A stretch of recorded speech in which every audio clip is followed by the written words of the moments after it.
He's an action figure.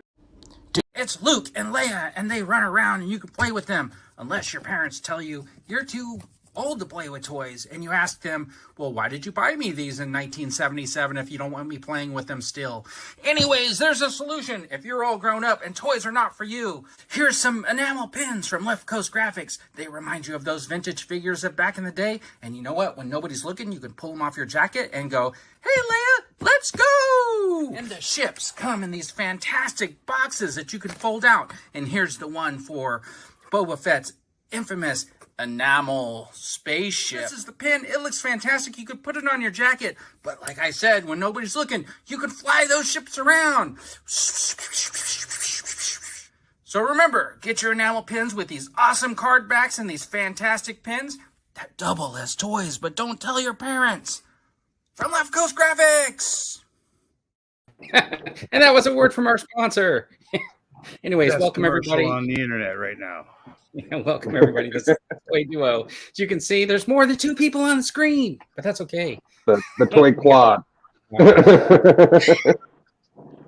So anyways, joining me this week is Rick from Left Coast Graphics, Ways of the Sith down here, and Eric. You have a YouTube channel. Do you put anything on it? No. Okay.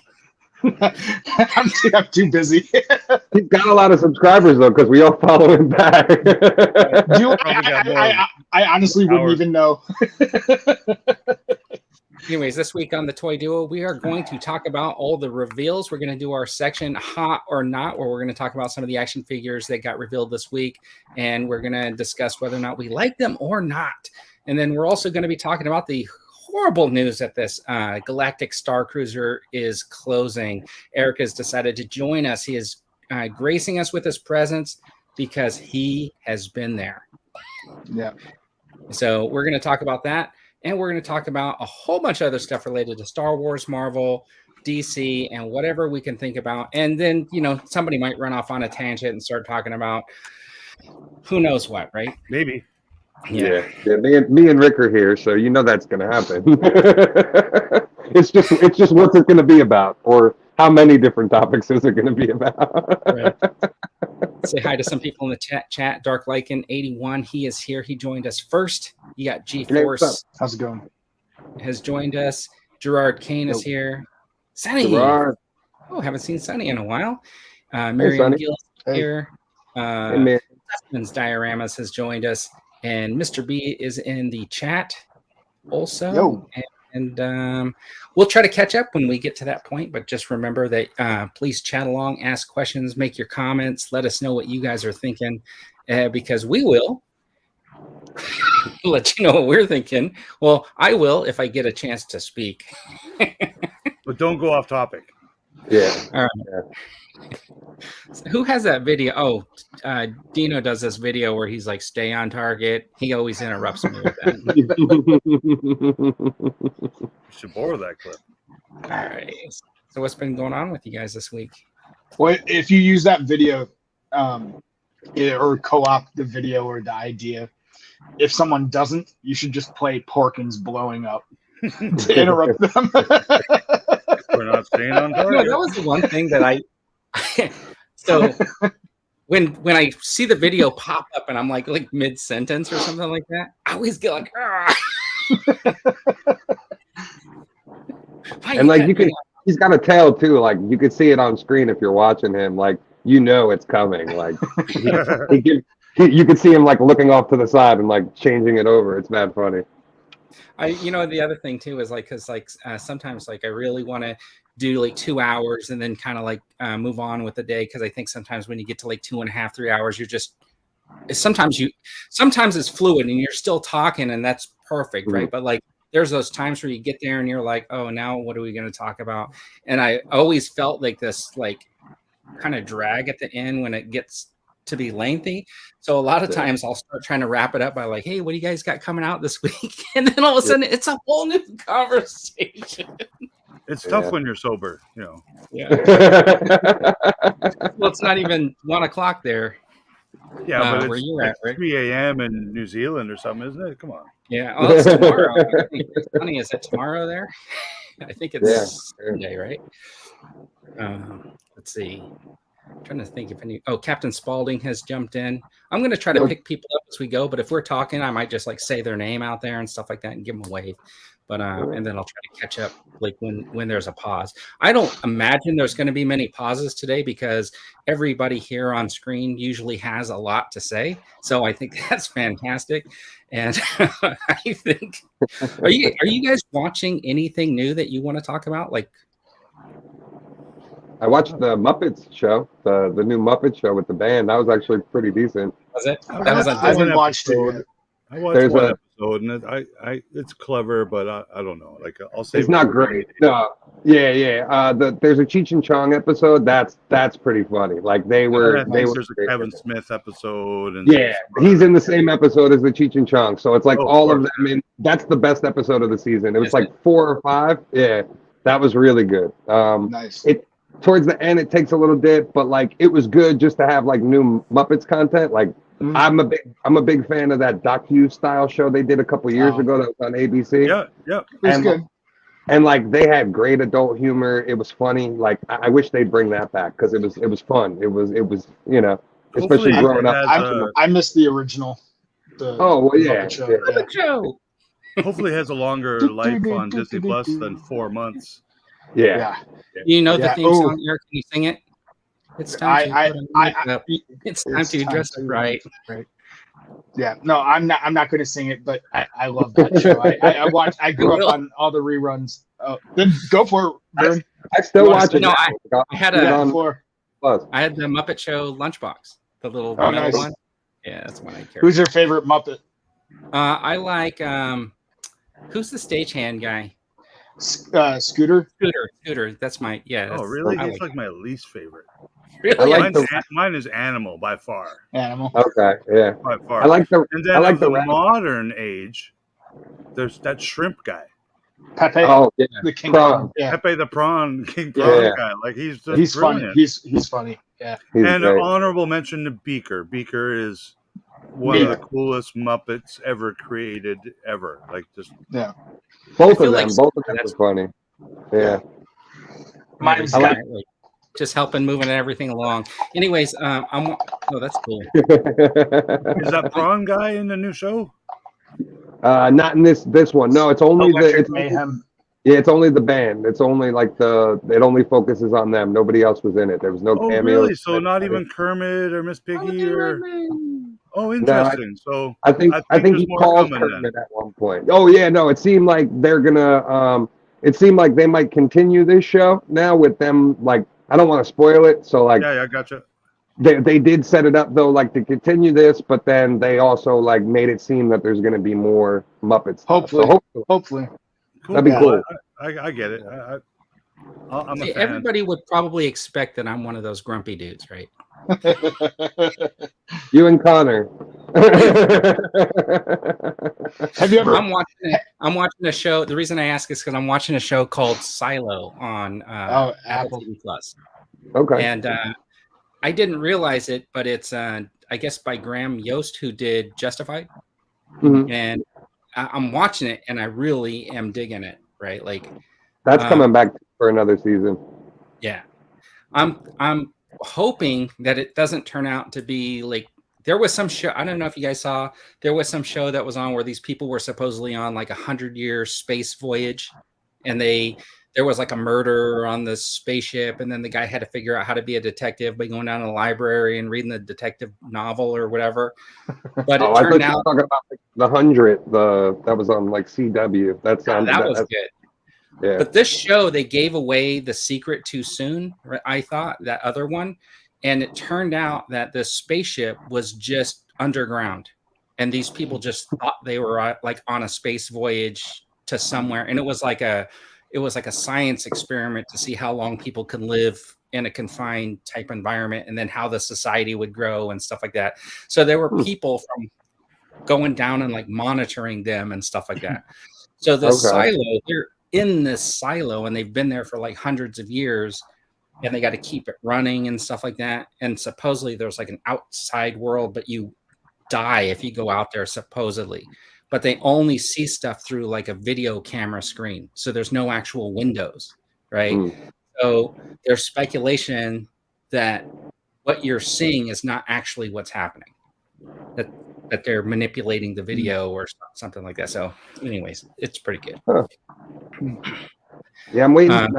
Next week, all the Indiana Jones movies hit, so I'm looking forward to being able to watch them. It's been quite some time since I've watched like the originals, so I'm looking forward to just binging through it all and getting caught up. Yeah, I was looking less than a month ago, like, I wonder where those are streaming because they're not on Disney. And then I saw they were on the Paramount, and you can rent them through Amazon or whatever. I'm like, you know what? I have a feeling they'll show up on the Disney. About the time, you know. So yeah, all next week, 4 of them, and they're all like the special editions, updated, everything. So I don't gotta watch these VHS. I haven't seen Venom yet, and I saw that popped up on Disney Plus, so I might watch that. Is it any good? I liked it. It was good. I like the first one. Yeah. The second one's a little worse, but yeah. They're both meh. Yeah, it's I like Tom Hardy is a Hardy's a pretty good character actor. Give it a watch, but it's not like him and Michelle Williams are good in that first one, but then the second one gets a little hokey and out there, but first one's good. It would be cool to see him actually team up, with a Marvel character other than like Woody Harrelson, right? Like they missed the boat in Homecoming. Like that final scene at the Statue of Liberty, that's who should have came and bailed them out against Goblin at the end. Like he's there. I can see. You know what I mean? Though, like they set it up for him. He's there. And him having a movie. You know what I mean? Though, like it was all perfectly set up for him to just show up there, and then he would have got the white spider on his symbiote finally because he would have tried to blend in with. All them. And like Tobey Maguire literally talks about the alien, and then Andrew Garfield says something about it. So it just made perfect sense for him to like show up at the end, but then they decided to keep him just talking at the bar down in Hawaii. And then the piece of him gets left behind, so that they set up the symbiote suit being involved, but it would have been cool to see Tom Hardy. Jonathan Redmond joined us. Brian's action figure reviews. Monkey Jeebus in here. Mod Extra Games is joining us. Yep. And if I miss chat, you guys got to point it out. If you're reading like chat and you see something, you got to tell me because sometimes I miss stuff. I can't see the chat, so I can only see what you bring up. I'm on my phone. I need a bigger screen. Yeah. Venom 2 is awful. Who's going to be the Doctor Doom? Going to be the only villain we get in Fantastic Four movie? You think? I'm interested. Listen, the way that Quantumanium ended, I imagine now every movie is going to have a villain who has like a super gigantic army of minions, and then the heroes are going to have to amass a huge, super gigantic army to battle that guy's army, just so they can make the hugest CGI spectacle you can imagine for regular superhero movie. That was Ant-Man. We got a Hulk. That always works. I watched that yesterday, and it was so disappointing. Disappointing. I'll tell you, the way that, to me, that could have ended was Kang, maybe MODOK, and then your main heroes having to fight those two at the end without the massive army fight sequence or whatever, right? Maybe a smaller, team of, the outliers or whatever, just for fill-in. And Kang probably should have killed too many CGI red shirts. Yeah. So phenomenal CGI and graphics though. Like I'm gonna give that. Like the broccoli head guy. Like he's like one of the coolest characters in Marvel cinematic history now. Broccoli head guy. Yeah. Creatures. They had better creatures in this show in the first 10 minutes than like all of Kenobi and Andor. And Andor didn't have aliens. Had way more alien creatures in 10 minutes. And they were funny. They were cool. With that, what do you guys think of the rumors for Fantastic Four? So they're talking about Adam Driver perhaps being Reed Richards and Mila Kunis as Sue Storm. It doesn't really matter to me. Like whoever they pick is going to be. I thought Adam Driver as Doom would have been phenomenal, but I don't know about Reed. I really like the guy from View. Adam Driver, I don't think would have done Doom. I think if they offered him Dr. Doom, he probably would have said no, just because I don't think he's the kind of person that is going to want to be like typecast into a role. And I think he would have thought, this is too close to me playing Kylo Ren. Yeah, I could see that. I just thought he would have killed it. You know what I mean? What? Like I thought he would have actually been really successful if he played Doom, but I don't know. And then Superman, they're talking about Nicholas Hoult playing Lex Luthor. I actually like that casting. I don't see Adam Driver being in a Marvel movie as a major hero. As a major hero? Yeah, I think he's a different supposedly they kind are of actor. Like, I don't even think he's that great of an actor, but the movies he does that he's a good performer in are usually funny, you know, artsy kind of movies. I think he's actually a really good actor. I watched that 95 movie, I think it was called, the dinosaur one, his most recent one. Yeah. It was a cool movie because I didn't get spoiled about it, and without spoiling it's a pretty good movie, and it's not because he's a good actor. It's just a cool story. Were there people in it and dinosaurs, and were there action sequences in it? Was it very action packed? Not like it didn't cost $1 billion to make, but yeah, it was cool. It was so you can see him as kind of like Jurassic Park. So he can be a mid-level action hero. Yeah, but he also commands like $10 million, $20 million to be in any kind of movie, and I just don't see. They got a guy who can play Dr. Reed there, like the Krasinski guy. Like, I know they've said it's not going to be him because it's multiverse kind of crap, but it's the fan favorite that they want to play that character. Just him and his wife. Yeah, making these movies is not meant to be rocket science.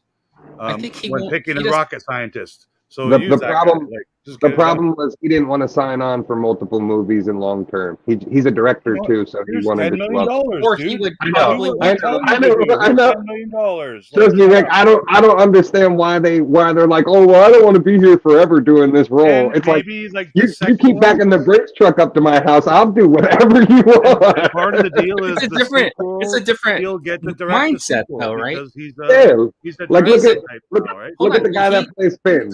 Created that Quiet Place, right? Like that's his thing. Yeah. So he's got to create. He's doing another one now too. He runs that. Jack Ryan. If he was in creative control of, like, say, the Fantastic Four, right? If they said, "Hey, we want to give you this franchise to sort of build, right? And you'll play the main character, but you can like write the movies." I think I thought let him direct it. On board. If he had that, it could happen. It could happen. Like I just. You know, why shut the door on such a good, good guy for that role? I really like the guy from Penn, whatever his name is. I thought him with the beard and the longer hair, he looks exactly like Reed. Like, don't want to get too off topic, but another film that just had a big trailer teaser that came out is Gareth Edwards' comes up, the creator. That looks awesome. That look good. I really look forward to that. Yeah, really cool. I saw the trailer the other day when Lucasfilm when ILM shared it. And I was like, oh my God, this looks cool. Like, I'm in. Yeah, I just like that the theme. AI. It just looks cool. Like not the AI part, just the science fiction look of it. Like and it looks like AI is current and modern topic. So timing. And it looks very Star Wars because Gareth Edwards. You know what I mean? Like it still has that. 12 movies about AI already, right? It's very cinematic. It kind of reminds me of like a blend between like Terminator, Elysium, and like. That's a good analogy. Yeah. That's what I was thinking. Blade Runner looking, and even modern Blade Runner looking. Like I like the new Blade Runner as much as the old one because it still had that theme, like not the miniatures, special effects theme, but just the overall, post-apocalypse, whatever you want to call it, this time of in life and where it is. I think it's dark, but it looks cool. I love it. And the other one I was thinking of was Alita: Battle Angel. Yeah, that was cool. Is there going to be a sequel to that? I'm not sure. The one with the big eyes. Yeah, that was a great movie. Yeah, that was cool. The eyes weirded me out because I'm like, okay, that's not a real actress, and they had to CGI every scene with that person's eyes to make them 200% bigger. It's well done. Did you guys see the? Charlize Theron as a robot. That one's badass. Oh yeah, that one is cool. Did you guys see the Mortal Kombat trailer too? No. No, I haven't seen it yet. I saw the Looks trailer. really- That's just for a game, though, right? Yeah. They're doing the next movie though. They're working on it. They just like announced a bunch of casting stuff for. They cast. I don't know if you ever saw Sabrina the Teenage Witch on Netflix. Okay. They cast the one chick that was in that and you as Melina, I believe, or Katana. I thought you were about to say like, Melissa Joan Hart is in. No, not that one.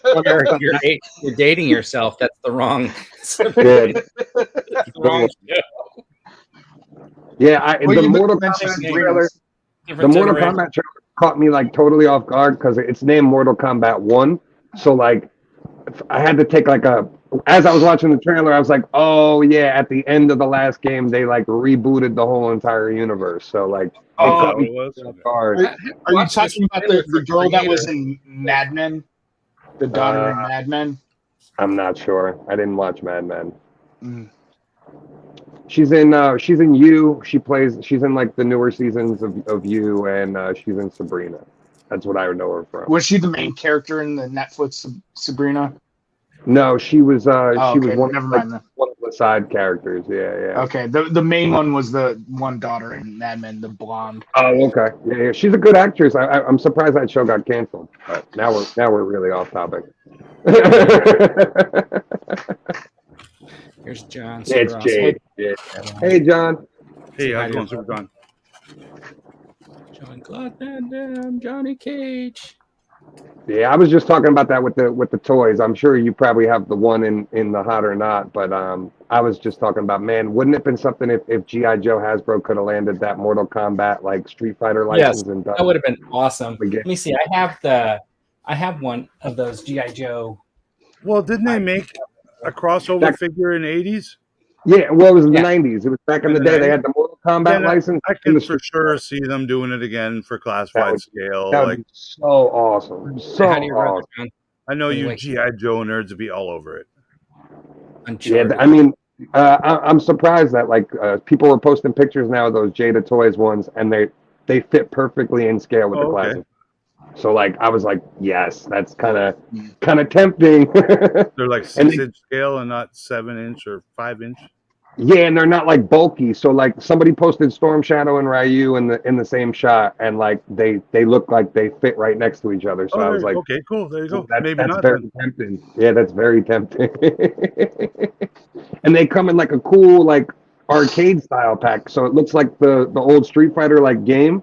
Like you walked up and saw like the console in like a Quickie Mart or something. So cool. So cool. I was reading the chat. What were you guys talking about? Vern,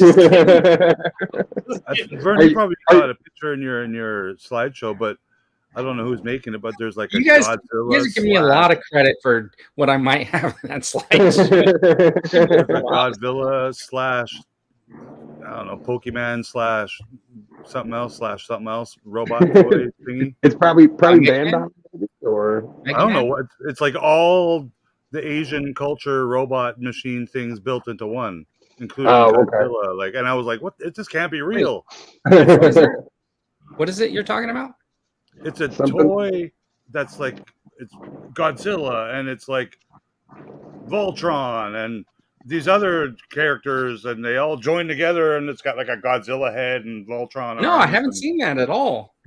Oh, I totally thought you would gotta know. pull up a picture so we can see it. I'll pull it up. I don't know what it's called, but Meanwhile, Rick was just smoking weed and imagined this.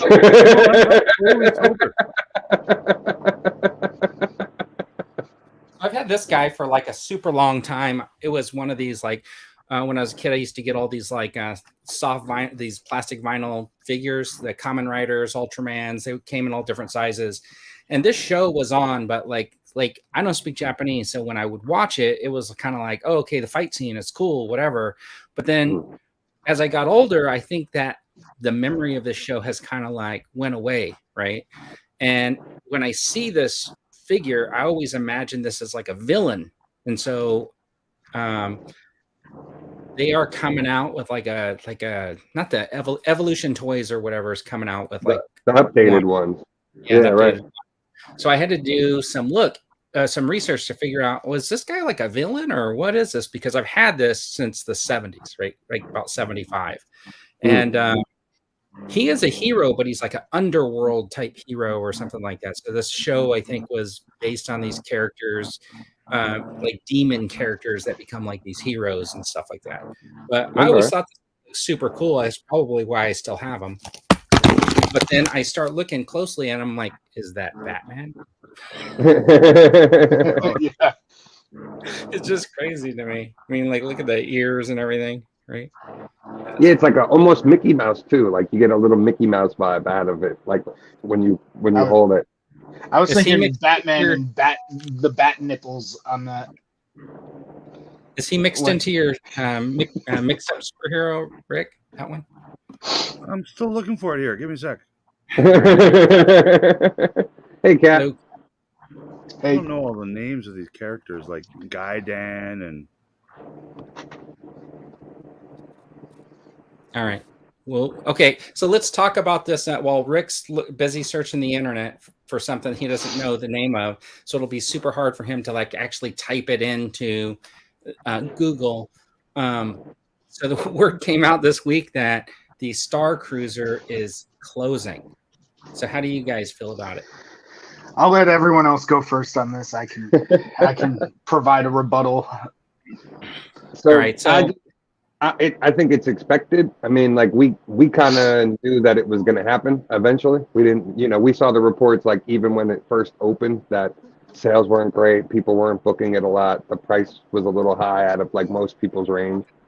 But it's disappointing because it is something like still for Star Wars fans that like, even for me who wasn't a fan of the sequels, it was still something like immersive that I would have loved to get a chance to do. You know what I mean? Like just to stay on the spaceship and play along and do the whole experience would have still been fun. And Eric, has talked about it and told us about it. So we have like inside knowledge of what happens and what goes on. So it's a shame. It's cool that they came up with this idea. Hopefully they can tweak it and retool it and maybe give us something new that's maybe more affordable. You know what I mean? But I'm definitely hoping, fingers crossed, that a lot of this stuff ends up either at the Disney outlets or we can buy stuff on Shop Disney, like because previously we weren't able to buy any of the souvenirs or buy. Can I cut in on that last point real quick, Vern? Yeah. On the merch, I wouldn't expect too much merch because very early on they haven't been producing enough merch anyway. Okay. I think anticipation of this decision, there may be certain items out there, but like even when I went last July, they didn't have a lot of the stuff that they were advertising at launch and whatnot. So I wouldn't count on it. There might be some things, but like it would be cool. It would be cool to pick up the model of this ship if that hits, Shop Disney or the outlet store, or maybe the droid or the lightsaber, obviously. But I don't know if all that stuff will. So here's or even the outfits. The outfits would be cool if they made them available to order on Shop Disney, because currently the only way you can order them is if you have a booking. My opinion on the merchandise is I hope that they don't sell it anywhere else. And the reason why I say that is because it was really exclusive to that. And I think that like if they leave it like that and when it closes, maybe they'll sell off whatever they had, right? Like after it closes.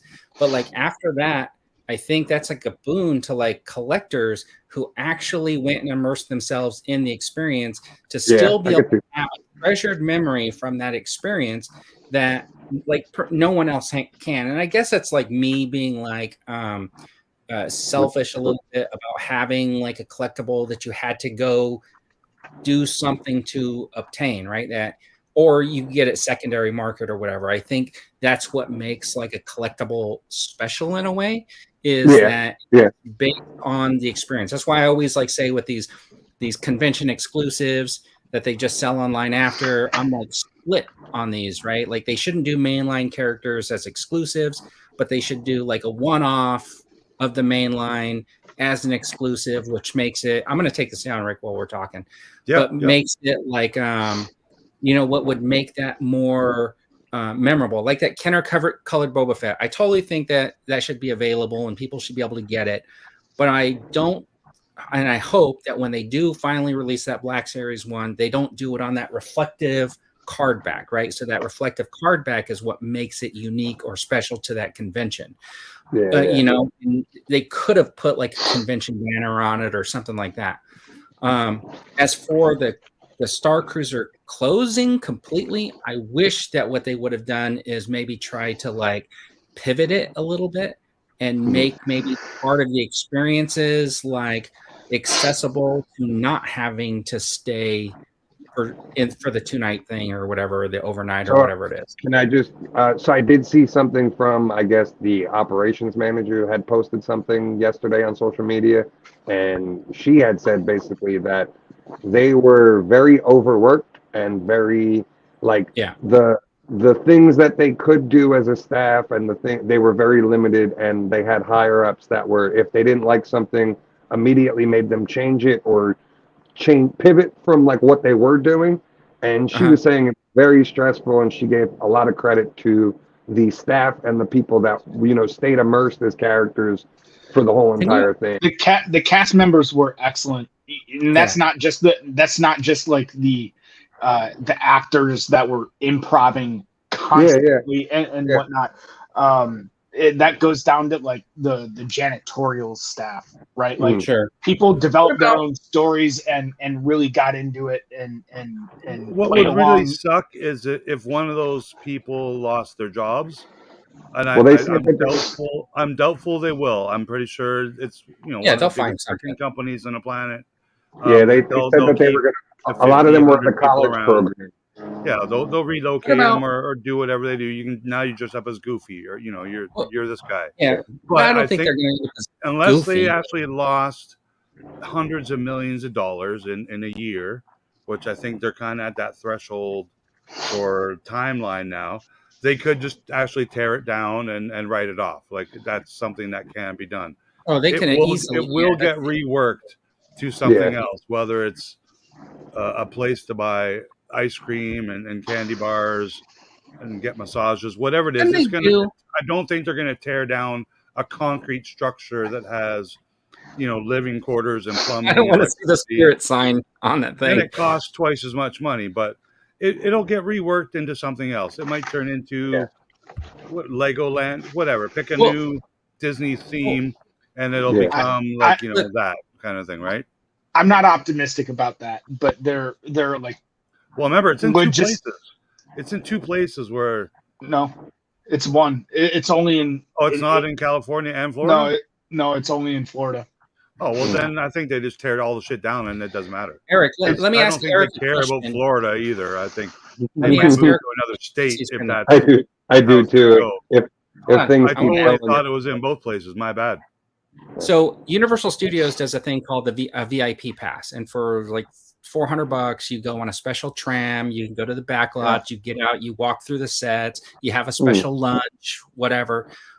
Would it be possible for like Disney World to offer a VIP experience that like would pick you up from the Galaxy's Edge and take you through kind of like a 4 or 5 hour experience there?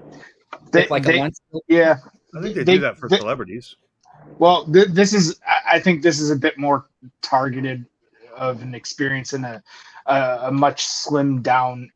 What you're proposing, Vern, I think is an option if they were looking to keep it up and running. The problem is with the way everything's laid out, the rooms, like they need to find a way to cordon off the rooms first and foremost, right? Or turn them into part of the experience. That would be a bit more difficult because they're really just like fancy looking hotel rooms. That's really all it is. There's nothing like super special. It looks like the South from Andor. Can't they just get all those people crossing the border illegally to live there? But they could. They could.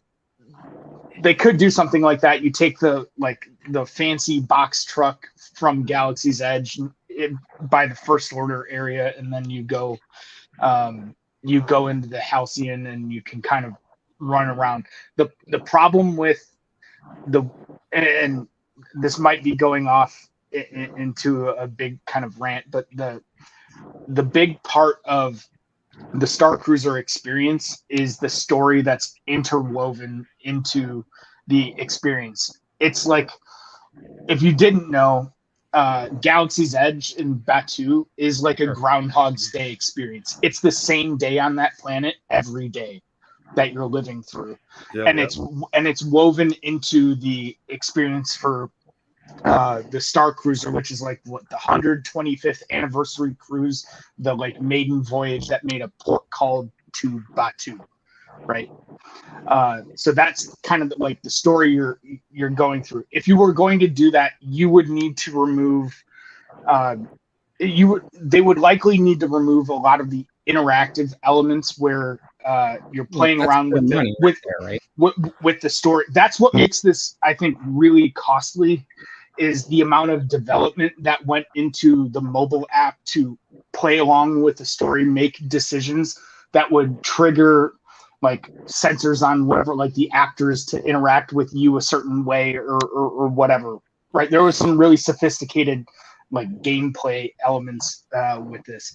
Now, if they remove that and you just like go roam around the bridge, or you get to like shoot at TIE fighters on the bridge and take it to hyperspace, and you get to go to the shop, and maybe you have lunch or dinner and maybe they still have Gaia just sing, right? Maybe they just hire someone to just do it singing, and they have Olani doing the Rhodian woman.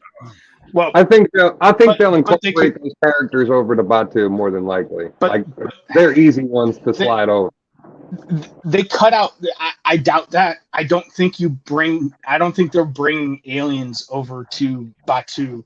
They originally wanted more aliens and droids roaming around Galaxy's Edge, but they cut the budget like crazy. Yeah. So that's not that. I don't think is on that. I don't think is on the cards. I think it's more likely 100% we'll see more cosplayers, actors, whatever they're called that work there. I know they got a fancy name. Yeah, John. We'll see more of those. Cast members? Yeah, cast members. We're going to see more of those because that's their bread and butter of what keeps the Disney parks, that kind of fan experience that it's always been. If they don't do that, it will fail, and they will completely close down both Galaxy's Edges. If they don't update it to the point where they don't have to rebuild it, but maybe you change that one specific spaceship every 3 to 5 years from Kylo's shuttle to Luke's X-Wing or another ship that's canon, Ahsoka ship, whatever. Yeah, that's the problem, that they keep it so tight on one thing. Guaranteed they will do that, because if they don't, it will fail. They will never have a person go there twice, and it will just fail. It will turn into Avatar Land or whatever's next. So that's categorically untrue, Rick. There are people that have gone several times and paid out of their pocket to go many times. Watch the reviews on YouTube saying it's always the same person saying the same thing and the same.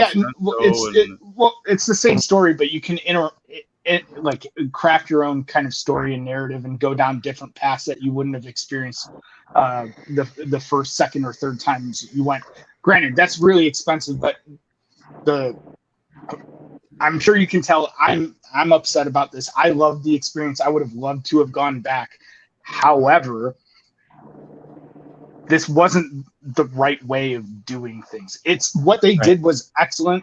The amount of money they spent into crafting all of the technology and the kind of decision tree of like, hey, if you do this, then this impacts your experience this way, and so on and so forth. And even about those sabers too, that'll be eventually accessible to people like us. Well, they put you in like $300, aren't they? Well, when I you think say people like us. Well, what he's referring to is the actual ones that extend that they showed off at D23. Those aren't built for purpose in the same way like the Disney parks are. I know. Like those would be floppy. They're years away, but yeah. But in any case, all the money they spent on developing the kind of like role play game aspect where all the technology is like geolocating you into like different areas of the ship and saying, hey, you're over here, go check this out, or all this suggestive type of stuff. It puts you into different cohorts and say like, hey, you're very much aligned with the Resistance, or you're really aligned with the First Order or Scoundrels or whatever. I wouldn't spend a minute of your life worrying about how much money Disney spent on anything. Like, no. Hold on. The reason they have endless money. Like, well, yeah, but they don't want to invest the cost it takes to redo that experience and they wove it into the narrative for Galaxy's Edge, which is based in between The Last Jedi and The Rise of Skywalker, right? That is the kind of, they pin themselves in a corner with all of Galaxy's Edge and everything they did, because narratively speaking, if they deviated from that, it just breaks the story completely, and that doesn't make sense, right? If they were to just take the Galactic Starcruiser experience and retheme it for like the prequels or the original trilogy or High Republic or whatever, right? The amount of effort it would take to retheme that and do all of the development and testing for like, hey, what happens when we make these new decisions, and creating new characters and training actors to play along with these parts. That's super, super duper expensive. I love what they did. I totally disagree. I think it costs $0 more to pay a dude who dresses up as Greedo to now dress up as Hammerhead. I want to paint the wall from gray to black. Like, there is expense, if you change the look of a lobby or, the inside of a building, but it's done every day. Like, I'm not talking about the aesthetics. You're talking about the storyline. Yeah. Yeah, and here's a question for you: do any of the other parts of the extra games storyline? Yes, he doesn't know what we're talking storyline, about. or Peter Pan World, or like what the storyline is based on the actual movies and stories that we know, not stuff that they just invented for the park. So Galaxy's Edge and Doc Ondar and the Hotel Galactic Experience, whatever, was invented for Disneyland. It's based on fuck all. Like, it's not based on anything that any of us, if we're 10 years old, 30 years old, 50 years old, have any knowledge of, because it doesn't exist. They made and to piggyback off that, if they stuck with existing and to piggyback off that, they still have yet to incorporate any of that stuff into the live action. Right. Hey, Mod Extra Games. This is a hotel that they have in Disney World. That's an all-inclusive. I would have loved to go. Experience. And we're talking about Batuu as well. We're incorporating the Disney park. It's going to close in September, and so we're talking about the closure of that thing and how we feel about it. And Eric has been there, so he's telling us from his firsthand experience, and the three of us are telling it from the experience. Like, we can't. We didn't go. Yeah. So I definitely would like if they found a way though to incorporate more stuff into Batuu. Like, hey, we don't need, if you want to keep Batuu and that story, that's fine, but maybe build another area that's for the OT, and build another area. John is saying that if you've been reading the chat, he's saying that people who work there are saying that the entrance will stay sequel area, but then the part with the Falcon's going to be original trilogy, and then this TIE Reaver will be done prequel Clone Wars. And I was talking to my brother who lives out there, and he was saying, like, I guess Disney World has like the different lands or whatever. Mm-hmm. And we were talking about it, and he was like, wouldn't it be cool if like every land had a Star Wars experience? Like in Frontierland, they did Endor or something like that. And then I thought about that. Fantasyland, they did Coruscant or something. That would be part of their board of directors meetings and stuff. It was definitely thought of. For whatever reason, what won is what they actually did produce. So can I take the floor on this? So I love what they did. Full stop. What they did with Galaxy's Edge and the Galactic Starcruiser, I happen to really like. They executed it, I think really well for what they did. I don't agree that it was the best choice. I have been going to Disney World my entire life, and I think it was destined to fail ultimately with the choices that they made, because they got way too fancy, right? For people like me, and there are a lot of people out there that really love what they did in the immersive kind of strict storyline that they had. But let's be honest, most Star Wars fans and most theme park fans, just Disney park fans and just tourists in general, were expecting pretty much what Vern was just talking about. Make Magic Kingdom with various lands, make a whole new Star Wars theme park, right? Disney's got the land. Happen one day. Not likely in that I could go down that rabbit hole, but like Now we're going to talk about.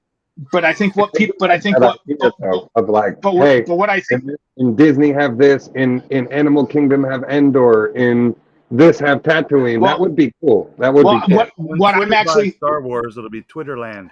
What I'm actually saying is like a Star Wars theme park, a fifth park. It doesn't have to a fifth park where each land is a different planet that you could travel to and have different experiences.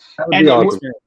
And it would be connected to a hotel, not something directly correlated, like very like for like. It doesn't have to be like the Starcruiser. It could just be a Star Wars hotel. Yeah. Like the Disneyland hotel. Still have the awesome bar. Awesome bar. Some of the fancy stuff. You could go on the bridge, go to hyperspace. Maybe you have some of the actors. Star Wars in general. It doesn't have to be specific to an era. You could. You're at a Star Wars hotel. You're staying. Here's the cantina. Here's the band. Here's this. Here's that. That's a great. I could even see them taking Marvel and Star Wars and saying, "Here, Marvel and Star Wars now they have their own theme park." You know, there's some legal problems with some of the Marvel stuff with Universal. But 2025 it's all up. Yeah. I heard some guys last night talking about the same topic, right? Another Star Wars show. Spice Runners Lounge. They're all guys in their 30s, 40s, 50s. A lot of them got kids. They go to these parks on a regular basis, like they're big fans, like all of us. And they're going with their kids, and their kids are like, "Who's that character, Daddy?" Yeah. And like if the kid doesn't know who like the black chick running around in an orange jacket is, and the dad doesn't know who it is, there's no one in between that knows who it is. Again, they just created characters out of nothing, and it's like, let's build Disneyland and let's make this not a mouse. Let's just make this dog, this green dog, as a walking around in a costume that's not a Disney mascot and never been in any cartoons or had a plushie, but yet there's this big green dog running around Disneyland. Kids are like, "Oh, who's this guy?" What green dog are we talking about? They're just inventing a character like they did for Star Wars Land. They just invented some. But everything with Star Wars is invented. So a character in Star Wars Land. ultimately what they did was, I think, too small scale to begin with. What they wanted to do was ensure that they had the same exact thing in Disney World and Disneyland. Okay, how do you execute on that? Oh, well, Disneyland in Anaheim is very limited real estate wise, so they're constrained on space.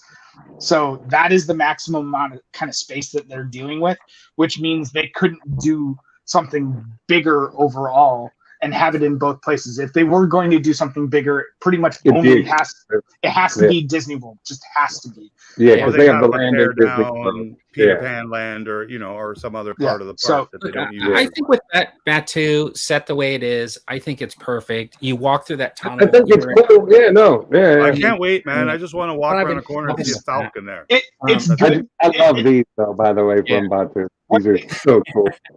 So you've all been, right? You've all been? Yeah. I haven't, no. Galaxy's Edge. Galaxy's Edge. The experience. I love the idea of the whole experience, and when they had to write a story, you stay there for the couple days. It's like interwoven in. The idea of it is so neat to me, regardless of the universe or the timeline that it's built in. Yeah, because you're just in Star Wars land, like you're immersed in. Immersing yourself in like Star Wars. Like LARPing, but for Star Wars. Mind, they could have made it a little bit more affordable, or made it like more of like a VIP type experience where like you didn't have to commit for like 2 days. Because here's what I'm thinking I like the Eric, idea of a straight up you Star Wars traveled. hotel. So you traveled there, you stayed Mhm. in a hotel, then did you check out of your hotel to check into the Starcruiser and then check out of that and then check back into another hotel? Or did you just keep your one hotel all the way through? You know what I mean? Like, so if you're traveling and like, so me, like I'm traveling, if I went with my wife, right, like she might not want to do it, but I might do it with my brother. So the two of us do it, then we'd still be paying for like a hotel theoretically, right? And then you're paying for that. So you add that expense on top of your airfare, your church, you know, your hotel, and your whatever other experiences you're going to be doing in town. You're not just showing up for a 2-day vacation. You know what I can. mean? There are people. There are people that fly in, do it, and leave. My wife and I, when we did it, we tacked on a shorter Disney vacation. We stayed in Polynesia and then transferred. Yeah, but I'm not going to fly from California to Florida, which is like a 5.5 hour, 6 hour flight. Then I got to wait 2 hours in the hotel. Then I got to get a car to like a hotel to haul in bags to Disney World just for 48 hours. Box truck to the hotel and then back to Disneyland or Disney World and then get back on a plane that night. That's why I think the idea of them just doing a straight up Star Wars hotel that's still immersive, but there's no big scale story. Maybe and you're in Star Wars. Yeah. Then like you go through these doors and you enter your experience. Yeah. Right? And so it'd be fun. And like you could stay for as long as you want. You could do whatever and plan your whole vacation. Yeah. Ultimately, they had very lofty ambitions, and I am amazed that they allowed the team to choose this path because it was like no one would have expected this, right? I don't think anyone was asking for this. It was great what they did. It was great what they did. Movies came out. But, great idea. So they knew what they were doing when they did it. Well, yeah, in that regard. But sequels, they made billions of dollars, and they're like, okay, it's official. We're going this route with the park. But it was no. Everyone was expecting something else, right? And when you compound that with extremely poor marketing that happened close to launch, and they didn't manage the messaging very well, and people still talk about it like a Star Wars hotel when it just you have a hotel room, but it's more akin to a cruise where an immersive experience where you're like LARPing and all like more or less all inclusive and whatnot. It's not even. See, the thing is, I can't even say it's like a cruise. Like, even though it's all inclusive food, all that stuff. On a cruise, you like go say, "Oh, I'm going to go play shuffleboard," or "I'm going to go to the pool," or "I'm going to go do this," right? But in this experience, you kind of have activities that will lead you through. And if you don't participate in those activities, you're missing 3/4 of the organized by the Disney Cruise Line. But there were activities. Brand, to be honest. So there are activities you can sign up for. It's all up to you and how much you do. But if you're paying that much to go on that experience, like Eric was saying, you might as well fully immerse yourself and go all in on it at that point. Yeah, because that's what this type of experience is built for. Like we were saying, if they switched gears and went more just to the straight hotel, you could stay for a week and come and go as you please.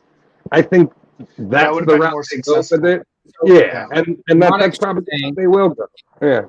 Traveling from foreign, going to go to Orlando for a Disney World experience, basically. Yeah. It's like once in a lifetime opportunity. He's saying he wouldn't commit to it.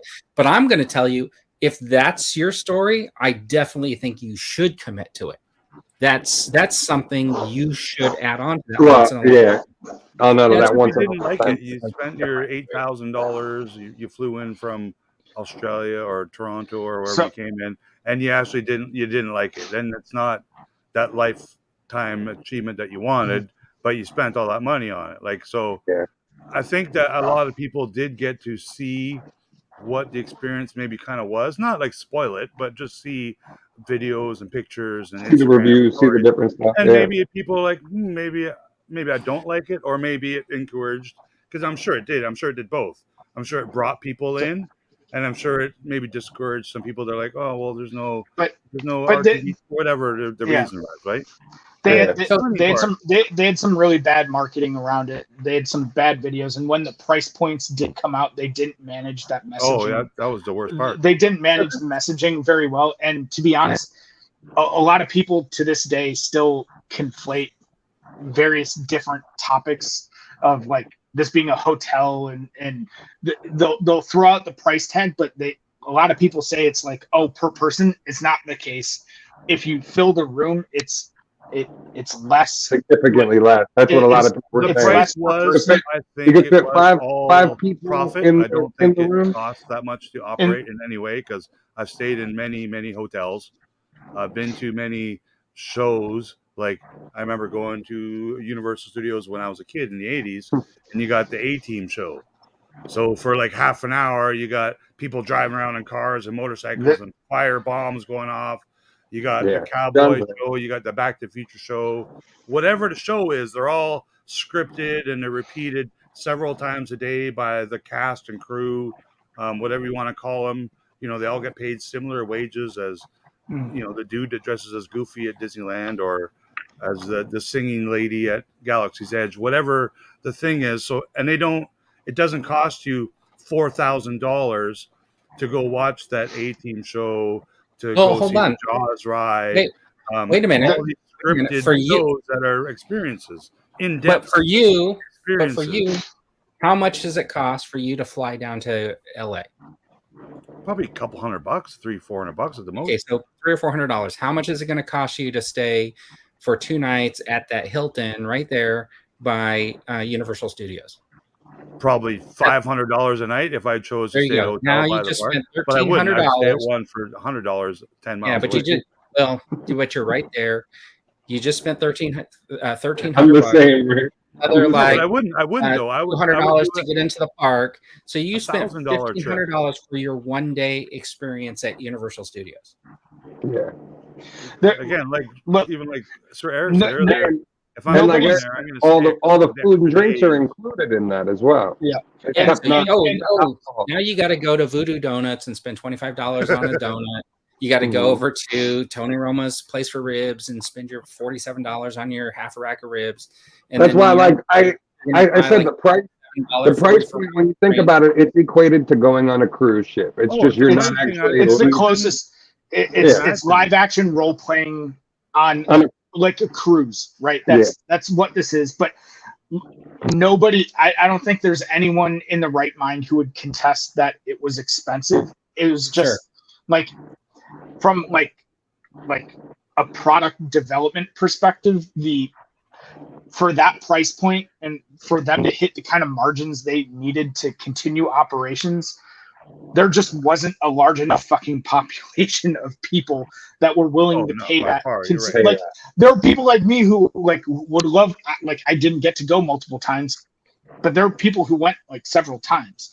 If anyone's curious, I highly recommend checking out the Dano channel and all of his awesome videos and Ordinary Adventures on YouTube. They did a lot of cool content about, and there are tons of others. I'm sure I'm leaving them out on the Starcruiser, but Princess and Scoundrel, I think, was another. But there's it just wasn't what the market wanted ultimately. Especially now, coming out of COVID. It was bad timing too, coming out of COVID, but there was a lot of bad press. People weren't going to give it a chance, and you still see that in a lot of the comments, right? People are more keen on trashing it and reveling in its failure versus right. That's not good. That failing isn't good for any of us, right? As Star Wars fans and theme park fans. I get it. The approach, though. But I get it.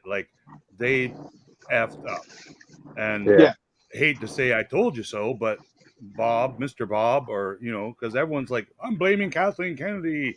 It wasn't her freaking idea to build Star Wars Land or Star Wars Hotel or to take Willow off. And I'm like, stop blaming the president of Lucasfilm for stuff that Mickey Mouse does. I would have loved to go. It's just it wasn't something that I was able to pay or willing to pay thousands and thousands of dollars for. If it was a sponsored trip, I'm sure I would have went and had a blast and loved it. if I made stupid money and I paid for it, I know I would still have fun and I would have enjoyed it. Oh yeah, definitely. If I'm a poor guy and I saved up for 8 years for it and I went, I probably still would have enjoyed it. It's just it didn't happen. It's too bad. I'm a Star Wars freak. There'll be another chance for something like this, I think. Yeah, and I hope so. if they do turn it into like just a straight up Star Wars hotel, chances are that'd be more appealing for us to want to go stay there. You know what I mean? Like you've been to Celebration too, Eric, and I know you could compare those events, right? Like Celebration was fun for these reasons, and the Star Wars Hotel with my wife was fun for these reasons, right? So like my only comparing is going to Disneyland and Universal as a kid, and then going to Celebration in Chicago, 40 years later. So those are my big Star Wars events. I can't really compare them with much else. The problem is they're not, the way that is built, it's not conducive to repurposing that. I know what you mean. That infrastructure for anything much other than like what Vern described. If you just cut off the hotel part and you keep all of the other bits. Sure, you got a restaurant, a bar, hotel rooms. That's about all you can manage, and you'd have to like have on like a daily pass kind of basis where you get. And if they announce they're going to make it a Star Wars hotel, not the expensive kind that it is. They can't. It's not big enough. It simply isn't big enough to. Maybe they can repurpose. Yeah, for original trilogy or whatever. Only have I would love to go with all you guys, man. I would buck up to $2,000 and go spend a weekend with you guys, pretend that would be fun. Gangsters or whatever. That would be cool. Vern, you're right. There aren't enough rooms for them to do it. They would need to just like close those off. And my ideal dream is they build a fifth park and they just build a massive Star Wars hotel where they take the best parts of the Starcruiser, absent the fancy role playing like iOS Android app nonsense where you're interacting with everyone and doing all that stuff. And just have it be immersive. Just have it be immersive hotel. Yeah. And just have a really highly themed hotel where you get to screw around, right? And when you're there, you're fully immersed in Star Wars, and when you can come and go as you please and do what you want. Yeah, it'd be fun. Yes. That's the thing. I've been to Disneyland a few times in the last couple of years, and I didn't spend all day at Galaxy's Edge. Yeah, right? Because it's small. Ride. Yeah, you look around, you see the stuff. I've gone back, but there's other stuff at Disneyland that you want to do. I've never been to World, so I imagine there's a whole bunch to do there. Well, yeah, they shoehorned it into Hollywood Studios. They tore down the back lot to put in Galaxy's Edge and all that. There's Harry Potter Land at Universal Studios. Yeah, but it's spread across the two different parks, and they connect it with the. And is it also in California and Florida, Harry Potter Lands? Yes. And it's popular, right? It's very popular. What I've seen, it's also on destination. But what they did for Harry Potter is on a similar scale to what they did for Galaxy's Edge. But for Star Wars, for that to be successful, they basically said, okay, we're not going to build a new theme park for whatever reason, just what I was imagining and wishing, trying to will into existence. They said, we're just going to use this little bit of space. Yeah. So how do we do that? Oh, well, if we pick Tatooine, then people are going to want Hoth or Endor or Naboo or Coruscant or whatever. We can only do one. So what do we do? Let's do something unique. So they came up with the idea of Batuu, and then then they wove it into the sequel trilogy. And I like what they did. I'm a huge fan of the way it looks. It looks amazing. It's just not. If they could find a way to incorporate all eras and get all fans to enjoy it, we would all love it. Yeah, we would all just revel it. They build it so when you're walking around, you don't see the IHOP across the street or the traffic lights at the intersection down there. They make it so you don't see that shit. Yeah. And And I That's remember all Disney, though. Yeah. and I know they still design it that way, and that's Yeah. part of your interactive experience too. But if Harry Potter Land built a little theme hotel and charged $6,000 a night, same size, same kind of idea, do you think it would fail? Yes, Because 100%. but they would Faster probably than make this. a new character. It'd be called Billy Who Patter. cares? And Who cares? you know, well, It would fail faster Harry than the Potter Galactic fans care. Starcruiser. I guarantee you, Harry Potter does not have the same kind of fandom that Star Wars has. There were people that Oh, they're not There- old there enough would- yet. there would be people that would go. I would probably be interested in I doing think it, it would succeed as well. You're right.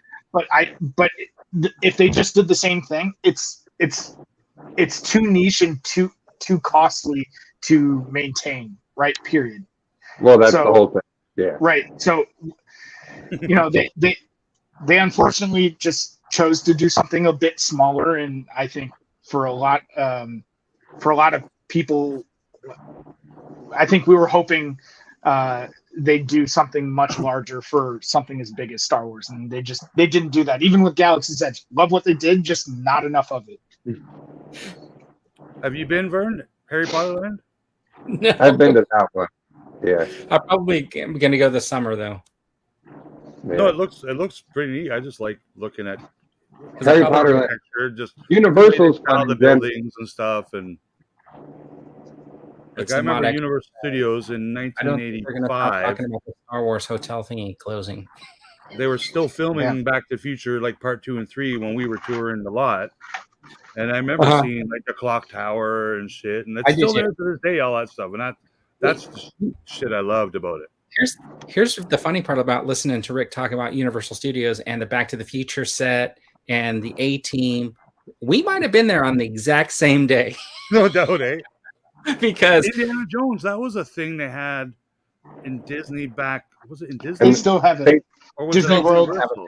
Well, Yeah. Disney World has the stunt show spectacular, and Disneyland has the the ride. God, I can't the ride and But they didn't have them in the 80s because No. it was a no. Paramount It property. was like late 90s, I think, when they built the Well- ride at Disney. Well, at Disney MGM Studios now, Hollywood Studios, the stunt show like that opened up in '89. I can't remember if the stunt show was an opening day attraction or That was not. great. I want to say it was, but the ride at Disneyland debuted in, I want to say, like 94, 95, 96, some mid 90s. So is there currently an Indiana Jones like stunt show and ride at Disney parks? There's a ride at Disneyland. Ride at Disneyland, stunt show in Disney World. Disney World. Okay. Yeah, I remember those. I didn't know if they still did the stunt show. And that's Yeah, that's all at the same theme park that Star Wars is at, Rick, in Orlando. Yeah, it's like almost twice the size, isn't it? And the same one Because that that's all MGM. That's all MGM Studios. Yeah. Universal Studios used to have the Conan Sword and Sorcery Spectacular show. That was cool. Okay. I remember that too.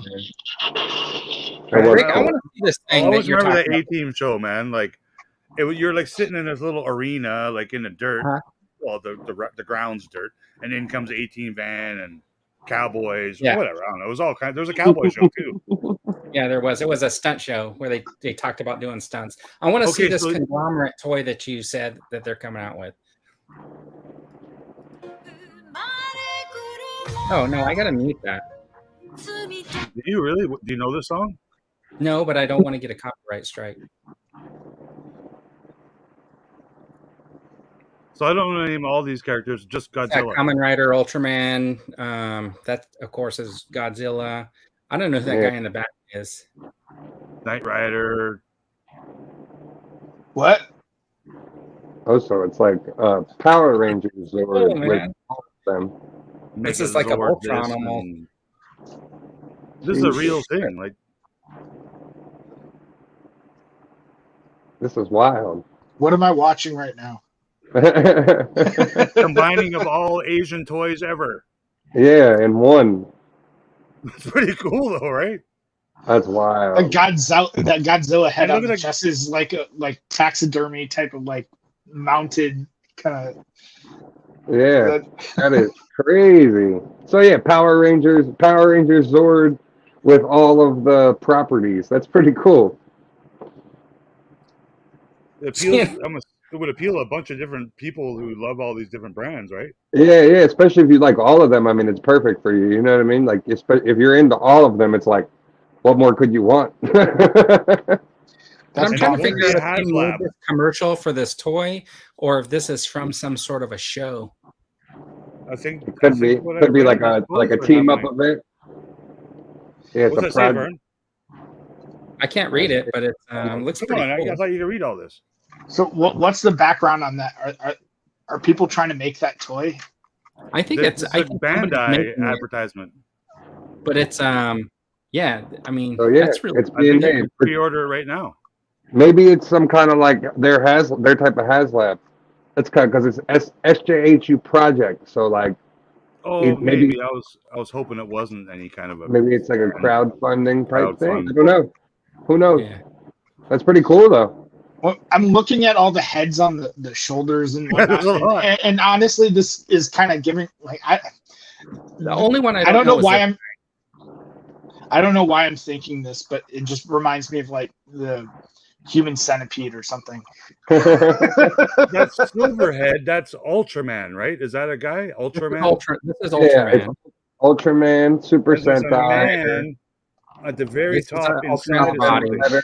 and then Ultraman. I just don't know who this is. Ultraman. And this is Kamen Rider's motorcycle as part of the control. That's cool. I figured Vern would be already pre-ordered this. I don't know. No, I haven't even seen it. More backers than the Rancor. It's part Rancor. Yeah. That's really cool, actually. I like it. So what you got for hot or not? Since we're already talking All right, about Is them. that one hot or not? Yeah. What do you guys think? I think it's cool. It's original. You know, something different. Oh, he dropped it. Yeah, let us know in the chat The if you biggest guys are mashup chatting I've ever along. We do seen. a section called Hot or Not for the week reveals. I'd like to hear what everybody has to say, whether or not they think it's cool, whether or not they think they're going to get it. Brian is saying it's hot. Add LEDs, make it HasLab. Joseph Pat's not into it. I'm going to look that up later and just get some more information on it because it's kind of cool. I mean, I do like Ultraman. I do like Kamen Rider and those characters. So Godzilla, Vern might be in on there. And Bernie, I think you're right about the GI Joe HasLab. I think I decoded it in 5 minutes because of the number 24. It's the Dragonfly with Wild Bill. Yeah. Well, you know what's interesting is they didn't. Rakondo's helicopter isn't actually called the Dragonfly, right? It's called something else, but it's basically the same chopper, just painted with painted. Because with I the tiger. thought, was it that one GI Joe that has the jersey number 14? Oh, Evangeline. And then the fridge has the jersey 72. And then I'm like, wait, isn't there like 3 other jersey numbers? But after my Google search, those are the only 2 numbers that showed up. So then I thought, you know what? It has to be that chopper. Yeah, it's got to be with Wild Bill. I just don't know what the add-ons are going to be like. Who else they throw in there? You know what I mean? And my only thing is going to be if you're running that at Comic-Con and you're running the Ghost for Star Wars at Comic-Con, now you're splitting your audience on 2 big items. You know what I mean? Like that's they do the same thing every year. I don't think it'll be the Ghost every year. One of them's not going to make it. We'll just see how it goes. I mean, like, I don't know what they're thinking, and I'm just trying to imagine like what could they ask for that chopper if his tank was what $50 more than his tank. Yeah, you think three or $350. I guarantee it'll cost at least. Oh, there you go. $1 more than his tank. Prophet saying airborne, but it's not like you can jump out of a helicopter, right? Yeah, because they've given a parachute. Yeah, that'd be cool. You got to right into the rotors. It's gonna be pretty tough. Doesn't Wild Bill though? He's got like a partner, doesn't he? Like a Tigerfly, and there's Locust, same body as the Dragonfly, but different colors. Yeah. And it's like black and white stripes or black and yellow stripes. Is that? Yeah. Like So we got 500, 350. Yeah. Somebody made there's a guy on YouTube who shows off his 3D printed ones, and he's got that 3D printed Dragonfly. It's a little bit short, but I mean it looked really good. And he also did that the whale. Yeah. I want a 3D printer bad now, man. Yeah. I do he too. sells I've files. been Stuff you could I've been do. buying stuff. Yeah, he sells his files, and right now that Dragonfly, the files are like is like $100. But if you actually want to get one from him pre-built, it's like $800. I mean, come on. Yeah. I mean, Well, it's you're like, gonna spend It's hundreds because of the bucks on time. materials, right? How long. Well, Yeah. the I'm all materials- for the 3D guys now. Like at first, Yeah. it was all just the filament stuff, and I'm like, it looks like you made it with kids, like Yeah. But Now it all looks the awesome. resin, and I'm like, dude, you can't like that's better quality than the shit. Than, some of the stuff. some Those of the resin stuff- printers are. I've been buying stuff to fill the shelves behind me to set up dials and stuff. So I'm really like I am a little disappointed in these little shoulder things for the Bo-Katan or whatever. I was a little Are they bit 3D printed? Yeah, well, they're resin, whatever. But like, I mean, more than I asked for I came see. in. But the thing is, it's like if you look at it, it looks so. Oh, so you got a different one than I did. Yeah, it doesn't. They just don't look good. Because mine's very raised and detailed. I really like mine, and then the head's 3D printed too as well. No, I got this one. So I got a few, but like the thing is, like this one's okay. That's the better one. That's the better one. Well, why did I get all those crappy ones?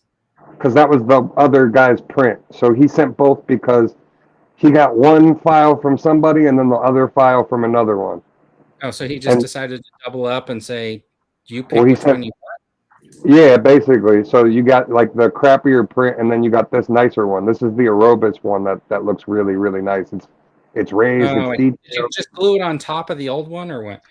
I did, yeah. Only because peeling off the old one. So what I did was I painted the old one underneath too, so it was chrome as well, and then I glued it on top of it. So it kind of added. I just painted mine, and then I threw this little glop on there. You can't Okay. really. There's no It design. does look like a glop, Vern. Yeah, Trademark that glop. From I a love distance, this. If you don't wear your glasses, like Eric, take off your glasses. Doesn't that look perfect? Looks like Bantha Poodoo. I'm currently making one of my pins in production, the version 2 Hey Mando, with his shoulder pauldron. He's got the new signet on it, and I'm trying to get him to raise it, but without paying for like the cost of them raising it, and hopefully it turns out the way I want it to. Because There you go. Small. Jonathan's It's saying really it's going to be the Imperial shuttle. It very well could be, man. For what, the HasLab? Yeah. I don't think so. They tease that ghost, man. I think it'll be a. I wanna see- I wanna They never see, like, teased the a ghost. I guarantee you, they've never teased a ghost. They did. No, Look at the HasLab writing, like the way it's written. It's in the font for Rebels. All right. the font for Rebels isn't it Um, like Arial is it? bold. No, if but it's not a got, like, sand color, color. I will never buy Star Wars toys again. Can't you If buy the it's same color at the park? They have a sandcrawler. Yeah, it's at the Yeah, park. Make it big like the freaking Jabba barge and the Razor Crest. Don't make it. Isn't Kenner it size. big though? Isn't the sand It's like a crawler out? popcorn bucket. It's big. It's maybe like 1.5 feet long, maybe like Yeah. a foot tall. Make a ghost and put it at Disney parks. Hasbro needs to make Those are people that are dioramas going to buy it. that would fit on shelves. Like if you look at Waze's like dioramas that he's building, Hasbro needs to make sets that you can set the figures in front of. Right? Endor door. The door for Endor would be a simple one. There's so many little things that they could do that would be easy for them to make. Right. You The thought starting about Like line I have to buy 3D printed. ball, Yeah. hoop, No, and I didn't. And somebody made like an arena, right, to go around them. They should have done the little backdrop for the arena that just came with a basketball hoop. With people like sitting in the court side, they could have put like Jack Nicholson in the picture and stuff just like a photo of people sitting courtside or something like that. That would have been like extreme sets did. That'd be cool. Just to be clear, are you asking Hasbro to invest in like dioramas for Black Series or TVC scale? Because They already Both. do the TV. so Yeah. my like would it be interesting? Sure, but I don't think that I think there has to be like universal consensus on the fact that we're not getting like all of the different types of products we want today, right? Like, no, would you no. really want them spread that much thinner with whatever resources? Here's what I really want. Here's what I want. Ideally, I want a new Star Wars team. I want Patrick gone and a whole new Star Wars team. What I would expect, what I would have wanted. So the way they did that Dungeons and Dragons with the double pack, they put like a cardboard background in there.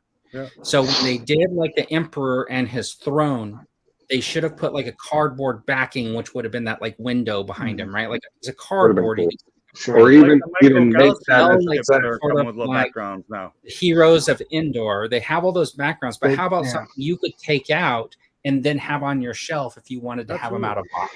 It would be good. I guess I'd just rather have. I guess I would just rather have them invest in making more figures of characters we want. Their problem is they're not making the characters you want, right? If they did that, they're making the figures for the shows that are coming out. That's all they're concerned about, and they're so far behind on that they can't keep up. They've capitalized on the concept of we're going to do an Indiana Jones line, and we're only going to make Indiana Jones. Yeah, because we don't know how to make anybody else for the line. So it'll be so done. pretty Then much there won't be after any Indiana Jones toys maybe right. for So 20 more years. So Yeah. wave The next movie comes out. waves 4, 5, 6, and 7 should not have any Indiana Jones figures in them because they've done almost every version of Indiana Jones. Yeah, I don't think there is waves 5, 6, and 7. That's No, exactly but- what they did. They just And now rushed take for instance the Endor door that they just did for TVC. They couldn't do that in Black Series. No, they could. Like Would be perfect. they did something like that for the They did in Rancor. You cardboard. remember the cardboard backdrop Well, for the that's Rancor? what I'm using. That's what I'm using now on my Endor display is that cardboard piece from the box. But Yeah. I would love that Endor piece to be plastic, and I wouldn't have to worry about this like wearing and tearing over. For You know sure, what I it's, mean? it's a great piece. And Yeah. I was rewatching a couple of my videos because I was trying to learn how to make little clips and shit on YouTube. And so I rewatched my first one with Mr. Stevie from Hasbro because it was interesting and I liked talking to him. So I rewatched it all. And some of the shit I asked him, like we've brought up here like 5 or 6 times, but I asked him about Indiana Jones figures just before there was Indiana Jones figures, and he's kind of like, I'm not saying nothing. I don't know nothing. And I asked him about play sets, and I don't know nothing. You know, like. So obviously he does know. He just can't say it. Did they scan your hammerhead? He's like, I don't know nothing, but don't think anything too hard about. So like, I think a lot of the stuff that we want and we see is they talk about this kind of stuff all the time. One of the questions I asked them, because I think it's modern time and something that no company's doing yet, is the 3D printing kind of option. Like, a lot more people have 3D printers, and everyone basically has access to them now, whether it's library, friends, go buying online, upload your file, buy your shit. Hasbro or other toy companies should make something like 3D print files maybe available to maybe print your own little diorama set piece or Endor bunker like or our friend Bill that me and Vert know, and because who's in people our are doing it anyway, and they're missing out on money. But that's supposedly what Hasbro's aware of, and they're relying on people like Landspeeder Luke and They 2797. definitely don't rely on people bootlegging Not their products. not that they're relying on people bootlegging their products, but they know that these people are catering to this market, and they're allowing it to happen because they don't want to do it themselves. I know, and that's what they're, and that's years ago. And that guy went out of business because Star Wars gave him a license to make these diorama walls. And he took everybody's money and left. He got the license. He didn't produce I have them up here and behind me. He didn't eventually produce them, and they took away his license. And now I'm pretty sure the guy is like, well, he ran off with everybody's money. So I think they're not gonna. If they were going to do it, they had their chance a few years back. Well, and like that's what I said. Supposedly from because I talk to Bill all the time, and he knows that people from Hasbro are aware of his stuff and his website and everything. Apparently, that's the route they chose to take. Was just, hey, we'll let these guys handle that, and we don't have to waste our time producing this. and that's kind of the way they run it, which is a shitty way to run it because like people I like guarantee me, you they don't run it like that. They look at it and they're like, "Does he make $10,000 profit? Yeah, If he yeah. does, then shut him down and let's If it make was- those." Like that's how it works. if It it doesn't wasn't- work any other way besides is he making $10,000? If it wasn't in the business and it's Yeah, how it once works. he gets I to know what you mean. I know what you mean. like yeah. making significant dollars, Disney's going to jump right in and say, "Hey, man, you guys, you can't without a license." You can't. If it wasn't a niche market, if there was a big enough market for this, of course they'd be all over it. It's just, it's not worth their investment to spread themselves too thin into doing those types of things. Yeah, I just think if they dipped their toe in the water and tried it to see the response now that's outside of the sequel trilogy stuff, because that's where I think they base a lot of it on, that all that sequel stuff, the TIE fighters, we didn't want sequel trilogy TIE fighters. We wanted the original TIE fighter. If we could get that in Black Series, come on, everyone would have one of them, whether they kept it in the box or pulled it out or hung it from the TV. That thing's still enormous, though. So I'm not I'm not saying it's not. You know what I mean? Make a Black Series white TIE fighter. Yeah. You know what I'm saying, though? Like, those things, that's what they base those decisions on, and I think they're antiquated at this point because of that. Like, that was a whole separate issue. If they would cater to people like us that we want OT stuff, we want, a new land speeder, we want, it's... No, they keep listening to that one dude, Patrick. Yeah, well, that's the I problem. got one question for Eric, because he knows the theme. Do you think the Galactic Starcruiser, that theme, and that fictional universe that they were in, do you think that was ever going to be mentioned in any of the upcoming or now canceled movies? I think it should be. Like, do you think it might have been part of the canceled, Rogue Squadron, or movies that got canceled years ago and they're not going to be movie? Maybe no, I think it's a possibility we could hear it mentioned or brought up in Skeleton Crew, maybe. Well, it was a comic, wasn't it? Didn't Han and Leia go there? Well, there was a comic line called The Halcyon Legacy where it told stories throughout the years. Yeah, right. It was about the Halcyon in what ways mentioned, but there was a recent novel that was published where Han and Leia went on their honeymoon on the Halcyon. And that's where Kylo was conceived. I just want to say, Mo, I liked it the first time I saw it when it was called The Fifth Element. Okay, anyways, let's do these really quick since you guys are talking about half an hour. This is going to be the hot or not of the week, and as you guys gave me all kinds of credit for searching down every reveal that came out, let's just start with this one. What do you guys think?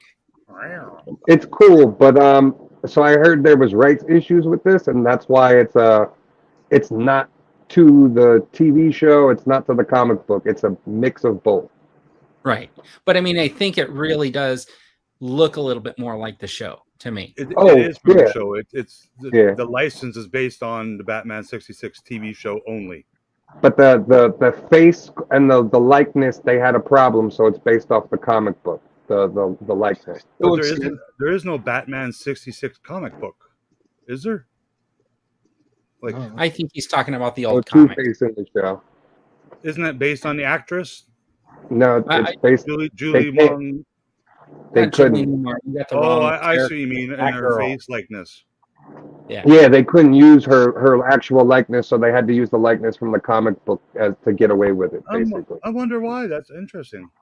Yeah, apparently they did the same thing with Two-Face. That's why, because Two-Face never actually appeared in the show. Yeah, we got some hots in there. Okay, I never thought about that.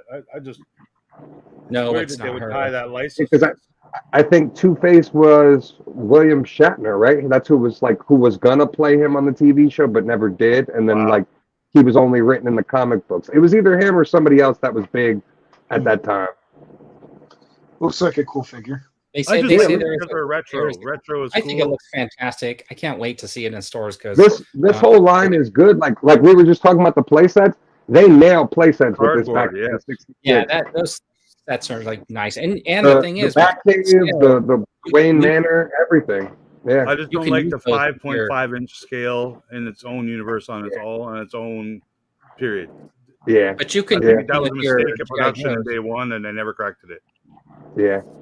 But it looks cool. It's retro. Let's see, articulation. Okay.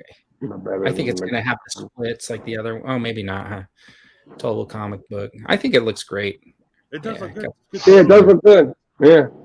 Yeah. All right. Moving on. How about this is From Godzilla. Yeah, something like that. I don't know. One of the Godzilla I think movies. it's for anybody who Yeah. likes creatures and stuff. I think it looks looks like really cool. I almost thought it was a gator from Mando, like the Yeah, it's snapping gator. The one I think It's that's a Kong, legendary with or his mouth something open. like that. And I think it's Oh, expensive. okay, from Kong. Is that what you're saying, Rick? I think so. I think it's the one. So it's like Kong- creatures that he snaps in half. I'm looking Yeah. forward to that. That's gonna be cool. The Kong and Godzilla again. Cool It monster. looks all right for what it is, but yeah. Yeah, two-legged creature. It's weird. It's Island, Yeah. Kong. Okay, that's Got what it is. It's from Kong. Okay. So mixed But bag. Toys does make very well detailed toys, and now both 3.75 inch scale and the larger 6-inch scale. I think this is a smaller scale. I don't know how One. big these are. Okay. All right. All right. Hold on. They made a figure. Oh, that's not right. Maybe they're beasts or a whole new Let me scale. move myself down here so you don't get covered up. All right. How about the Magneto helmet? Is not I haven't really magnetic. I was about to ask Eric, are you in on this? Yep. Yeah. It's pretty Man, retro, man. I'll give it. X- It's got the X-Men perfect colors. 92, man. It's great. Womp, womp, womp, womp. I do like Surprised they use this marketing like the- photo with the keys and the stapler attached to it. That's pretty poor marketing. Do you foresee No, yourself- that's- Eric, do you foresee yourself with like an outfit and a cape and putting a helmet on and No. just Yeah, it'll on just go No, right behind but you. the marketing images for it with like people wearing like this guy with his eyes closed or whatever and doing like whatever poses, it was Right. a little silly looking. Are you gonna like get some hot glue and stick like a metal cup on it and some keys like I did in this? No, no, Just use it just little looks magnets. cool. I just think it looks cool. I'm excited. Yeah, no, it is cool. It's a cool piece. I'm glad they're dipping their toe in the water. Dan even asked on like Twitter what other role playing items, and apparently Wolverine claws are like completely out the window. They're not allowed to do them. Because Well, Yeah. he said sharp metal claws are out of the question. He didn't Yeah, say yeah. claws. You know what I mean, though. You know what I mean, though. Yeah. Yeah. But I'm trying to think of another helmet. Is there another helmet? I guess They could do just like from X-Men? Cerebro, right? yeah, The Cerebro okay. helmet? X-Men, or whatever. bald What's his guy's name? helmet, right? Cyclops Juggernaut. goggles. Yeah, you could do the Juggernaut. Cyclops visor, Okay, Juggernaut yeah, helmet. Yeah, Dr. X. yeah, the Professor X. If they do Juggernaut, I'm just gonna be walking around talking like Juggernaut. I'm the Vinny Juggernaut, Jones. bitch. Like, Because I'm a Juggernaut. I totally think they should do that. The Juggernaut. Oh my god. That would be I fun. guess they could do a Wolverine kind of helmet. Oh yeah, the cow. Yeah, that would be cool. As being the most popular character, probably. Can you imagine that? Spider-Man. That'd be funny.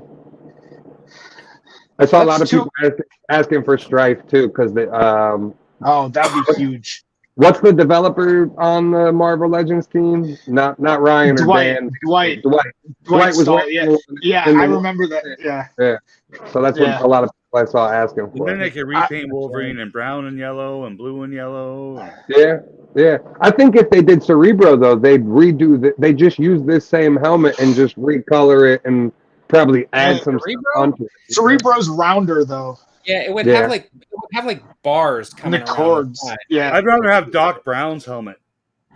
That would be Someone cool. to make the Doc But I Brown think helmet. I want to have Cyclops's like visor. That's what I want. That would be cool. Yeah, that would be Made cool. into like sunglasses where you could just put them on. That would be cool too.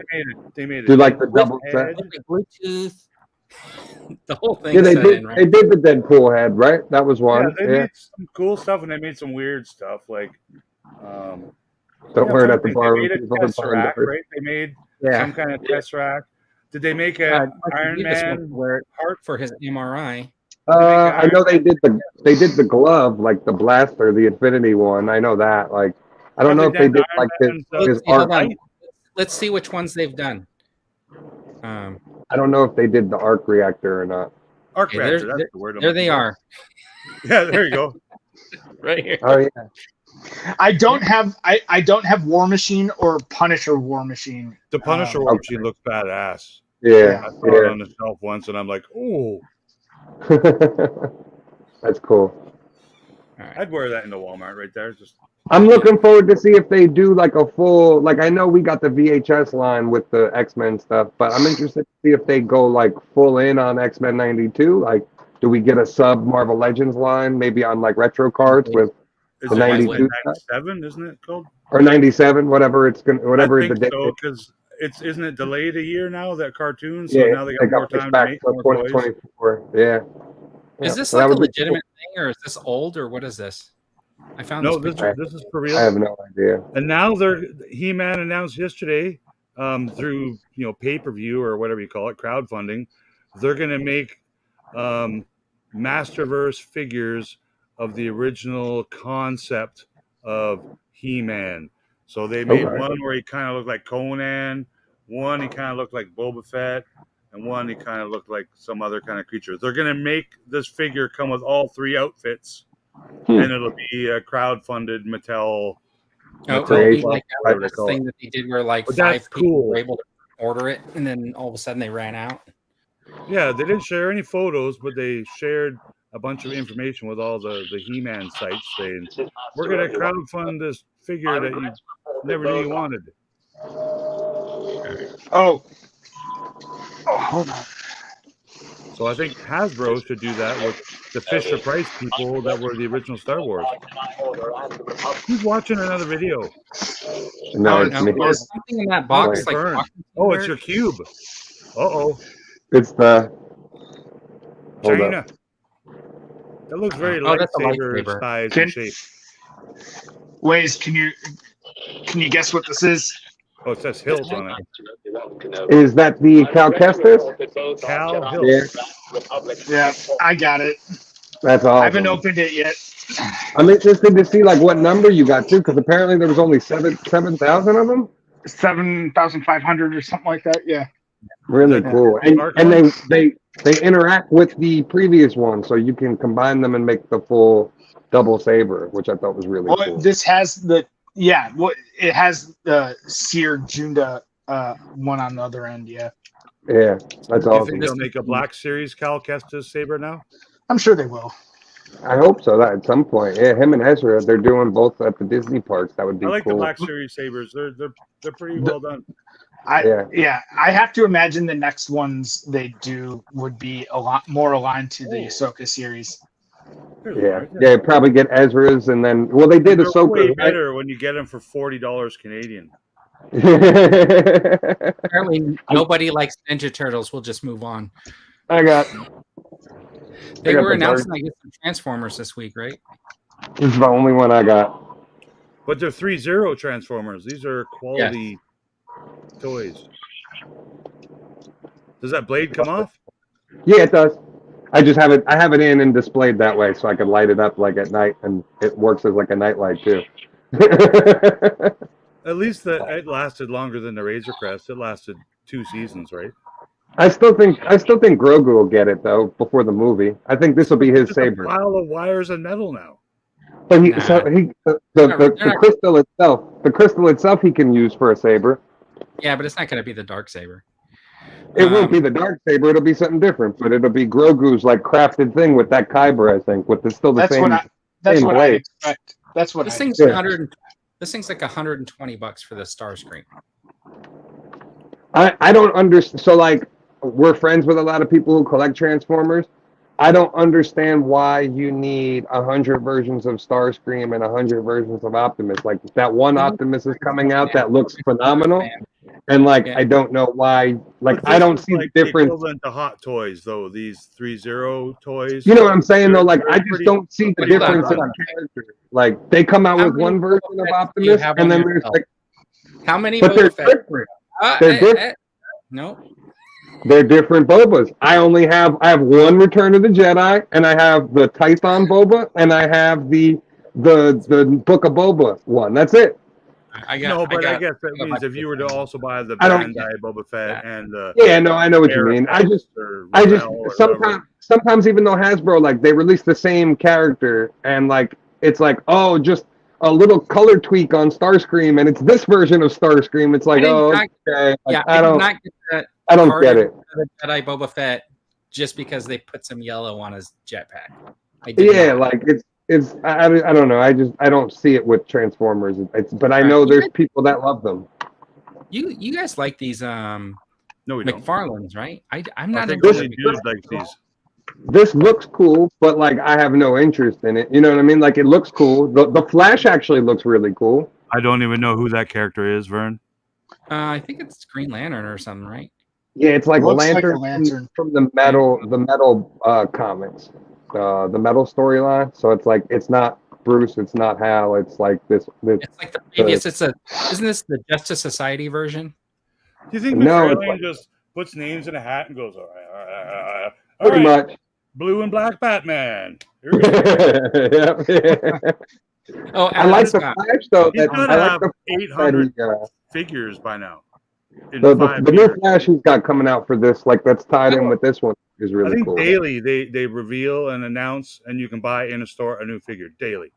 Yeah, I don't want to say it feels that way. Yeah, I just want to say something about the McFarlane though. What I like about looking at this picture and looking at that Batgirl. Yeah.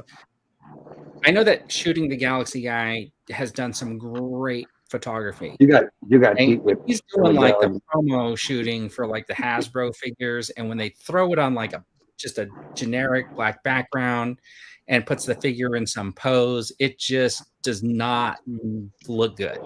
But when you see good, though, with the promo background diorama, this could be like a piece of cardboard in the background or something like that.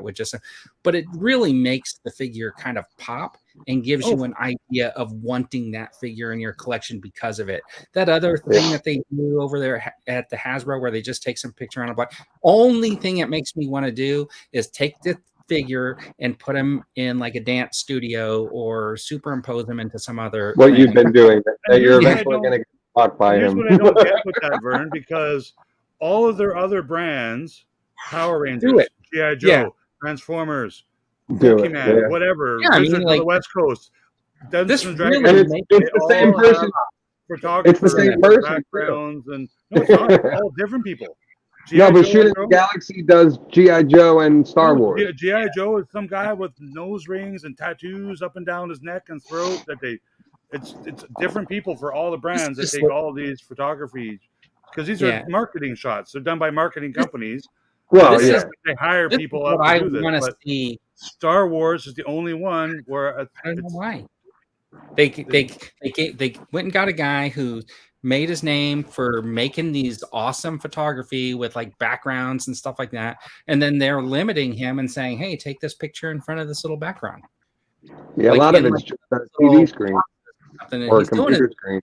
Listen, he's doing the best he can do, right? He's doing what they're telling him to do. He's making product shots to put on Amazon and Hasbro Pulse. Yeah. This is trying to sell me this figure, this picture right here. But it doesn't actually light up in his hand and stuff, right? And his eye, it's These are photoshopped and touched up to but it looks great. I mean, it gives you the ideas of what you're going to be able to do with this guy. And they airbrushed out the 3 stands and all the wires that were used to pose that figure too. Like, I think you can't just balance in the air like with no feet on the ground. It doesn't work. Well, but I appreciate it. It's part of that's making you sell it. Who do you think takes the best pictures for what about these? Brand? What about these? The Last Ronin I don't do mini mates. Yeah, I don't know why this line exists still. I love Gentle Giant, but I don't know why these toys still exist. Yeah, I don't know either. I don't know anybody that purchased them. Ask. There is a huge market for it, man, at retail and online. These are mini mates are popular things for people to buy. I just don't. They're not for me. Yeah, not for me either. No interest. Based on the silence of the chat, nobody is really interested. What about these Transformers? Anybody collecting Transformers? Are these movie Transformers from a new movie? Yeah, that looks like the movie version of Rhinox from Beast Wars. I'll watch the movie. I don't care Jono, about right. the toys. Jono, you're right. Donkey balls.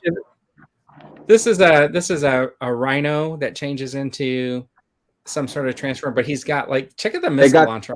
They got the other like the comic version or TV version of this at Ollie's right now for $7.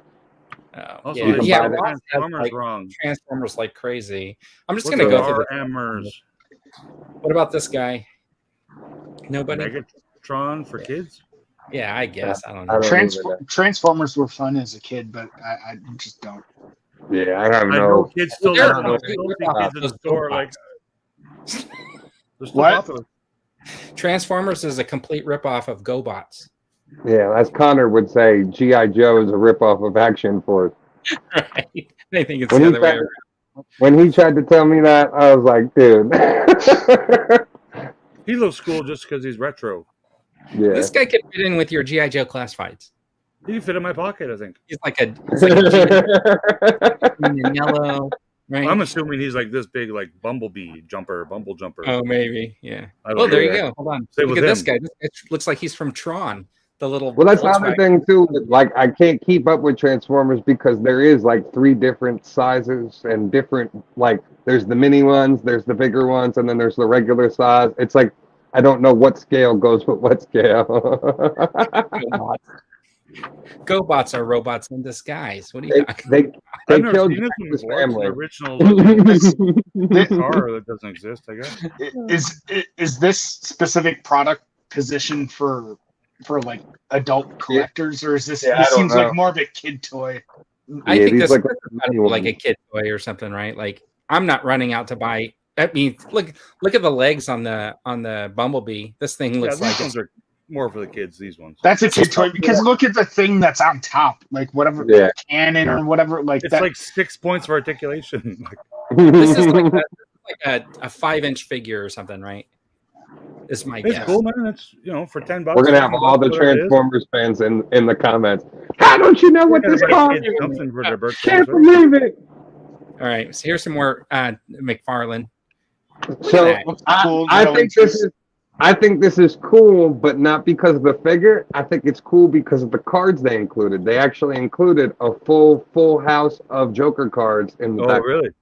So it's like you get the ace, the Joker, the queen, and that's cool. Like I like that. All as a set, and they're all Jokerized style cards. So like that was cool.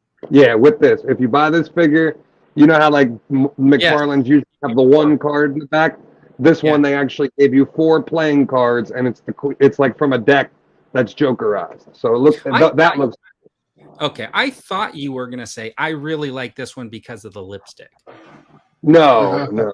This one and it comes with like it comes with like a riot shield and something else too. I guess like a baton. Like you totally use those with your Joes or something then. Yeah, or Star Wars or whatever. Yeah, it don't matter. Marvel Legends. He looks cool. I know this story, this comic. Does this green stuff glow in the dark? You think? Maybe. Gold label. Blacklight, everything glows. Yeah, they did that. They did that one figure from what do you call it? That glows, the hazmat Batman, and then they did the radioactive guy from Batman Beyond. That does glow in the dark when you like put, like a black light. I would imagine because it's the gold label, this guy has the glow in the dark feature. Yeah, probably like glow in the dark paint. Doesn't look like it to me. If it was glow in the dark, I think it would be a little lighter. Be more of that yellow color. Yeah. Okay. Yeah. It looks cool. I mean, if it goes to clearance, maybe just simply because, like I said, the playing cards and the shield and stuff, like that might be just a cool one. Just Photoshop in a glow like these guys glow did. In the dark. Yeah, that's cool, Vern. Yeah. All right, and once again, the photo just looks really cool. Yeah. Cool Good shot. marketing. Yeah. Rolando is driving but listening. Usually when he's driving, he's texting away. Usually listening but driving. He's paying no attention to the road whatsoever. He looks big and beefy. But Oh, I guess that's it. See, you guys gave me all kinds of credit for putting all. Oh, Kinds so of you stuff. didn't even have the Chung Li in there? Oh man. Well, that came out after I was done with the thing. Oh, But you I mean, forgot let me the- pull a picture up. I'll Chung- pull a picture up. the Funko Pop Trailer Park Boys were announced. That Chung Li looks awesome. That Chung Li that's what I think sold me on picking up the Ryu. I pre-ordered the Ryu, so I'm gonna do Ryu, Chung Li, and Ken. I think that'll be like the 3 I pick up from that Street I Fighter. don't even know what those are. What property are you talking about? Jada Toys. They are doing the Street 6. Fighter? Yeah, the 6-inch Street Fighter, and they look really awesome. There's a Chung Li that they just showed off yesterday that like is in that line and really cool. Let me show this too, but first, because I think this is what you were talking about earlier, right, Rick? Oh, Mattel okay. Creations. Yeah. So they announced a Yeah, bunch this of is figures. the Masters of the Universe fans. AdultCollectors.org has revealed Mattel's plans for future releases of Masterverse, Vicron, Motu Origins, Fango related. Is this what you were talking about? Yeah, the Vicron is the first one showed. So Yes, that this was one like guy- the prototype toy they made when they were creating the He-Man toy line. Like, we got to create these muscle, kind of figures. And And that was Conan something. movie, like they kind of roughly based it off the Conan thing, and you can't see that because they cropped it off. But on the right of him is a similar guy in a helmet that looks like a Boba Fett, kind of, with a T visor, and on the left is like another kind of a creature thing. So they kind of made those 3 prototypes to kind of launch the line. They never made them; they're just So concepts of what Jonathan's they making do. fun of me because everybody's been talking about that Street Fighter, and Yeah. I picked it out. The one all the way on the right, the one that looks like a snake, that almost looks like that GI Joe. You know, the chick from the GI Joe movie a little bit. Which I'm GI Joe thinking movie? Medusa, but The '87 movie, what are they called? The Cobra La people, like the Is it a mutated ones. cartoon? Yeah, that's the No, I probably 86 didn't. movie, 87 movie. so it was a GI cartoon. Joe the movie. It's literally that's what it's called. That That's scroll pretty up. cool. But it's animated. It's So animated. though. this mall is on sale right now for $205 at Slideshow. Very good buy. And then there's the Chung Li and the Ryu and Fei Long. She's jacked. She looks good though, like really good. Comes with alternate heads, hands, display, and effects display. So like really cool for $24. And they come in the arcade style packaging, so they look like little arcades. This is And Jada she Toys. happens to be right by that dumpster. Yeah. Too. Just put her in that dumpster. I think I have the Jada Frankenstein. I think it was from Jada Toys, and That's what Brian was saying. They did Monsters before, and then this and Mega Man are their new licenses that they picked up. They have this line and then the Mega Man line. I don't this think looks pretty have good. I a mean, this Jada is toy. right out of the '80s. You could tell based on the shoulder pads. What this or the Monsters? No, I'm saying that because of those shoulder pads, this is definitely right out of the '80s. Oh, you're talking about the style. I thought those were her muscles. Yeah. No, up here, these are shoulder pads. It's just a poofy blouse. Yeah, I like it. I think it looks cool. I'm It in on looks this fantastic, one. actually. I'm in on this one. Yeah. Yeah. Once I saw this, I was like, fuck, I'm gonna have to buy Ryu. Like, I was already on the fence because Sean's been hunting him down forever now, and now it's like, I might be in on those. Let's see. Hold on. Yeah, everybody's I think into those. Yeah. Brian said he was going all in on them. He said, they make whoever they make, he's getting all of them. I know Sean is really like excited about them. He's been hunting them down for like weeks now, hoping to find them in store before his pre-order ships. I watched. Do you guys check out this guy Art G? He's got a channel. He did a live the other day, and he had Sagat, but it was a SH Figure Arts. Okay. And it was really weird because when he was articulating it was like when you're ratcheting the legs on the Galactus, it's like Okay. I was like, Yeah, oh my yeah. God, what's going on with the articulation there? And it looked funny, right? The articulation looked funny in the arm and stuff like that. But I guess because they're superposable. So Yeah, they're made by Bandai as opposed to being Speaking of articulation, what?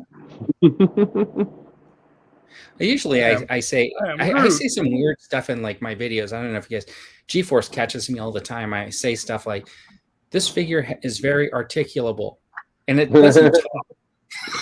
You still use that word. What? You still use that word all the time. I do. Articulatable. Yeah. And sometimes okay. like You're allowed to invent words. Inventing words is cool.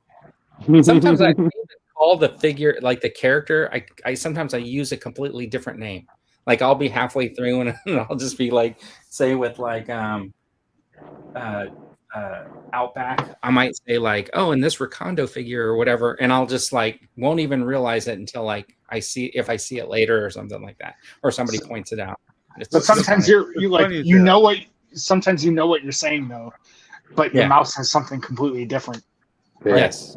Like, that's another reason why I think the Joke Man is entertaining with the videos he makes, because he puts out like 13 videos a day. Yeah. And no editing is done, like apparently, like, you know, because he makes some mistakes and just rolls with it. Rolls with it, man. And I'm like, okay, there you go. It's funny as hell. Yeah. Sometimes I wonder, you know, like, is it better to try to edit stuff out or just leave it in? It's always better to edit when you make a mistake, I think. I agree. I mean, that's why I never make you never see videos of me, like prepared videos, like not just a live stream opening talking shit. Because like I've filmed many hours of me opening toys and doing reviews, but I've just never found like 8 minutes I can put together that's not a bunch of horse shit and look like decent quality, you know, because I don't know, I'm a little bit picky when it comes to that. Like I don't mind coming on here and looking like, you know, a homeless Canadian bum, but I mean, when I prepare a video, I just want it to look professional and have the best and look good all the way through. And my fingernails are all perfect, and you know, everything's perfect, and that's why but the editing part is something I've just never learned, and I still fool with it a little bit every day.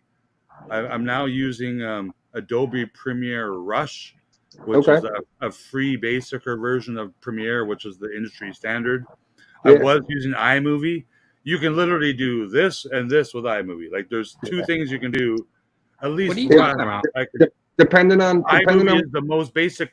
It's too basic. Like I want. No, are you talking about logos and effects?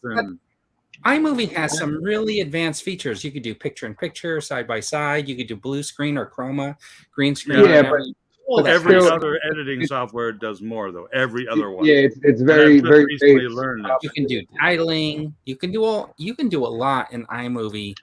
Check out Motionly. Someone who's an artist and makes my own art. I want to put my art in the videos, not like Motionly from like it's by GarageBand.com or whatever. A whole group of product, like different photo and video. I'm a big. I pay for Adobe stuff monthly, but the Premiere one, because I'm not a big video editor, it's another $50-$60 a month that I'm not willing to pay. So I'll learn it before I ever buy it. $30 for the year I pay, and that's Motionly, but there's free version, and then I pay the $30 for the year only because it doesn't limit me to how many effects or how many things I can do to a video. It's worth it. I get so it. These companies are making. I have Final Cut too, but Final Cut gets a little complex with. If you're just trying to just do a straight up video, it's 10 times easier to like. I do everything on my phone. I don't pay for StreamYard anymore because I have a feeling YouTube and Google are gonna roll out their own type of thing. Because did you see this? Why wouldn't they do it, right? Yeah. Did you see this thing with Twitter and IFTTT? That if this then that. So no like more third-party apps to be able to use on Twitter. You unfollow me and then follow me, you'll get like a message that says, "Hey, thanks for following me." Right? I think he used that too, right, Rick? Yeah. Well, that's I use a couple of different ones. Yeah, so that's the IFTTT, but apparently Twitter has notified IFTTT that to be able to use their API, they got to pay them like $40-something thousand a month. So IFTTT is basically saying if you're not a subscriber and paying for this pro package, you're not going to be able to like use the function. Yeah, that makes sense. I do get it. It does make sense. Yeah, it's all business, I guess. So nobody else will be thanked after the 26th. A rumor I've heard over the past 2 weeks is Instagram, so Metaverse, Facebook people, Mark Zuckerberg, is rolling out a Twitter competition app. Yeah. So which surprised me because I thought Instagram was the Twitter competition. Well, Instagram's Twitter for pictures, right? So are they going to limit Not the amount of anymore, words you can put on there now? Like I just Twitter Instagram is already the most inferior platform of all the platforms because you can only type 32 characters and one. You know, it's garbage for what it's used for. So I look forward to any other companies making better versions of Twitter. I like Twitter more than anything else. Twitter's the worst, man. I copy and paste stuff in every other platform that's ever existed on the planet except Twitter because it stops you at 32 characters or something. Well, yeah, that's the whole thing. And now if you pay for Twitter Blue, I have to speak improper English and abbreviate shit like I'm a 12-year-old brat at the park. Or I can get those 3 words in there. Hold on. You make it a thread. You're talking about Twitter, but like you know how like when you start talking, like even on the show, like nobody else can get a word in edgewise. So if you can abbreviate the lengths of your, that's why he doesn't like it. You don't have to abbreviate or use improper English. Twitter is censoring Canadians, according to Rick. One thing I wish Twitter would have would be like if you are trying to write like a really long tweet, I wish it wouldn't stop you. I wish it would just say, "Hey, here's how we're cutting break this it up apart." for you. Yeah, and break it up for you into thread. Yeah, that would be cool. Well, if you pay for it, you can. You're on $8 a month, and I can type as many freaking letters as I want, and I can edit it. Yeah, within 5 hours. Stupidest thing ever that you can't edit a post. Yeah. They should make that feature for everybody. You delete and then retype it. Delete it and retype it. Now with Twitter Blue, you get 5 hours to go back and edit something, and then after that it's closed. I just delete them and then I just redo it. I do it sometimes because you have to. Yeah, it's a pain in the ass. Say, how come this guy can't spell? Yeah, because he's only got 8 characters left. So what's everybody got coming out this week? look, Waze is like, I'm cutting this thing off. We hit the 2-hour mark. I've been waiting. This is like the closest thing to a Return of the Jedi speeder bike I've had. I can't wait to open this up. And I'm telling you right now, they're going to reuse this bike and make it Indiana Jones bike. Watch. I think that's a false statement that Rick just made. He says, I can't wait to open this. Yet he posted like 7 days ago that he got it. That he got that at a deal. I have to make a video. Sitting on it. I'm never going to get 38 million view hours. He's gonna film it. He's gonna not edit it. And then it'll be open. Photoshop and dancing girls in the background so I get those views. And you gotta make sure to take a picture of yourself, like. Oh my god! Outline it all in yellow. Like you actually are a Ghost Rider. It's funny. I did do that. My very first reaction video was, I think it was Kenobi trailer. Yeah. Oh, with the picture, got 8,000 views and like. Oh yeah, no, that's rare because I've seen people like test it. I think it's so fun. How do you get 8,000 views? How do you do it? What's the key? You just do. Eric got me one too. He's like, oh. Anyways, that was from the Starcruiser. That was from my portrait session from the Starcruiser. Yeah. Okay, not a sponsor, but shopgoodwill.com. I'm on there all the time. I got these 2 for like $9.99 a piece. Can't beat that. What? They just came out. What? That's what I'm saying. Yeah. But the only problem is like the back, has where the tags were ripped off or whatever. But still though, they look fantastic. How does something like that get to Goodwill though? So like, okay, I got a couple of theories, right? Donate it. Because it's always like there's always a couple that are like in the LA area or Southern California that end up with them. And here's my theory: somehow Target or a retailer that has them, maybe the box got damaged or whatever, or something happened. They just say, "Oh, just haul this down to the Goodwill." Or you know how like Bantha Skull or whatever, he sent out those figures recently that he got that huge box from Hasbro. Maybe. somebody got these from Hasbro and said, you know what, I don't collect Black Series, so they just picked up the 7 figures and hauled them down to the Goodwill. Yeah. Believe it or not, there's good people that do just go to stores, buy toys, and just donate them to places like that. Yeah, I'm hoping to get that wave Shop on Goodwill clearance. is a non-for-profit kind of company, so they're unlike Value Village. There is a good reason to donate to them. right. Like I would like to have a set of those on card. So if they do hit clearance, I definitely will pick them up to have a set Those on are the card. only 2 I have so far. I'm holding out for the other 4 or 8 that they're still making. Okay. There's no way I would have There paid you go. full price for this. Paid full Yeah, price. I got them open. I got Wicked open and I got the Scout Trooper open. I 'cause paid they have to $40 sell- for my Wicket like 3 months ago when I got them. Yeah, because you got them at that Walmart mailer when it first The came out. other Ewok just came out here at Game. I'm gonna open. I just have a bunch of figures I haven't opened, and like I need to mess around with my display and whatnot. But since my baby was born, I just haven't. This is the first time I have like a pile of shame in my. It's really pissing off my wife. She's like, open your toys, damn it.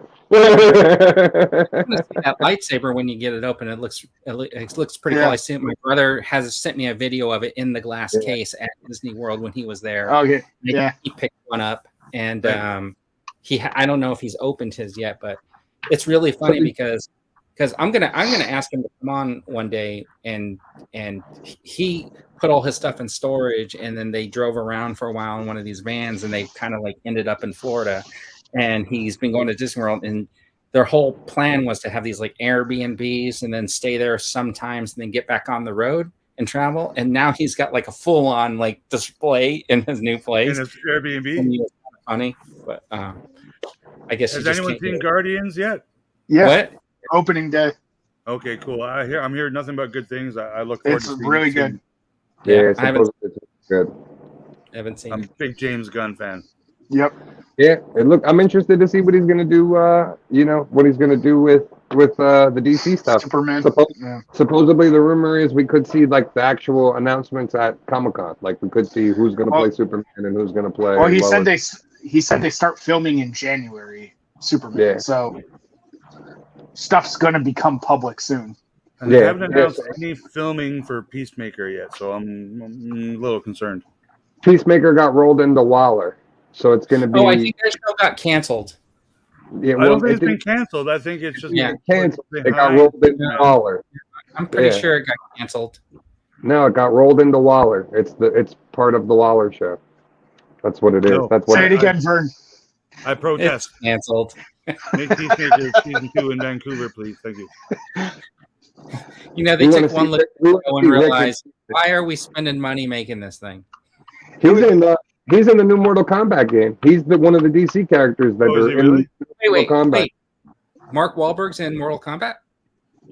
John Cena. Don't you dare. Don't you dare with John Cena, man. Good, the same accent, though. Might as well. Don't you dare. You know what? I want to see a movie with those two guys in it together. And Bill Burr. What, playing brothers? And Bill Burr? Just be a Boston shit show? Oh, the Boston. There had already been a movie where they were both Ben Affleck and who's the other? What's Ben Affleck's buddy?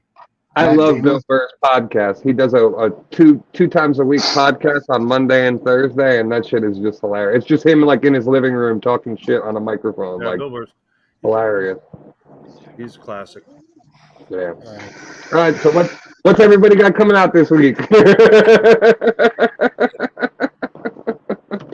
I made a bunch of shorts.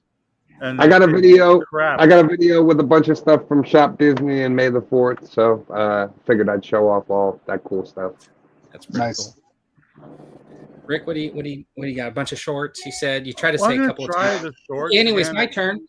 I got a question for people that make shorts. You can select where you want your your image to be your. You cannot change the thumbnail on a short. No, but you can't even select it to begin with. Like, yeah, you can't select what's going to be the thumbnail. And I've been trying to, but it tells you can. Yeah, no, it tells you how to do it. It just doesn't work. So I'm really pissed off. But I'm trying to figure out how it's selected, because because I feel like people have figured out whatever system runs it to pick the perfect thumbnail, because I see a lot of people have the perfect thumbnail. Yeah, like and I was frame trying to 36. figure out, I think it's a percentage of the video in, right? Like I want to say if it's a 15 or 20-second video, it might be like right around the 6-7 second mark. So you purposely edit your video to have like a good image right around that time. Well, I've done some research on it this weekend. I watched a bunch of videos, all within the past 2 weeks. Like research, and you called it research. They have hundreds of thousands of views, and it says, "Here's what you do." It just doesn't work. Like it's either I was trying Apple or iMacs or iPhones or Canadians, or it either doesn't work for everyone or it doesn't work for me, and I don't get it, man. Because I did thumbnails out there. Canadian prejudice.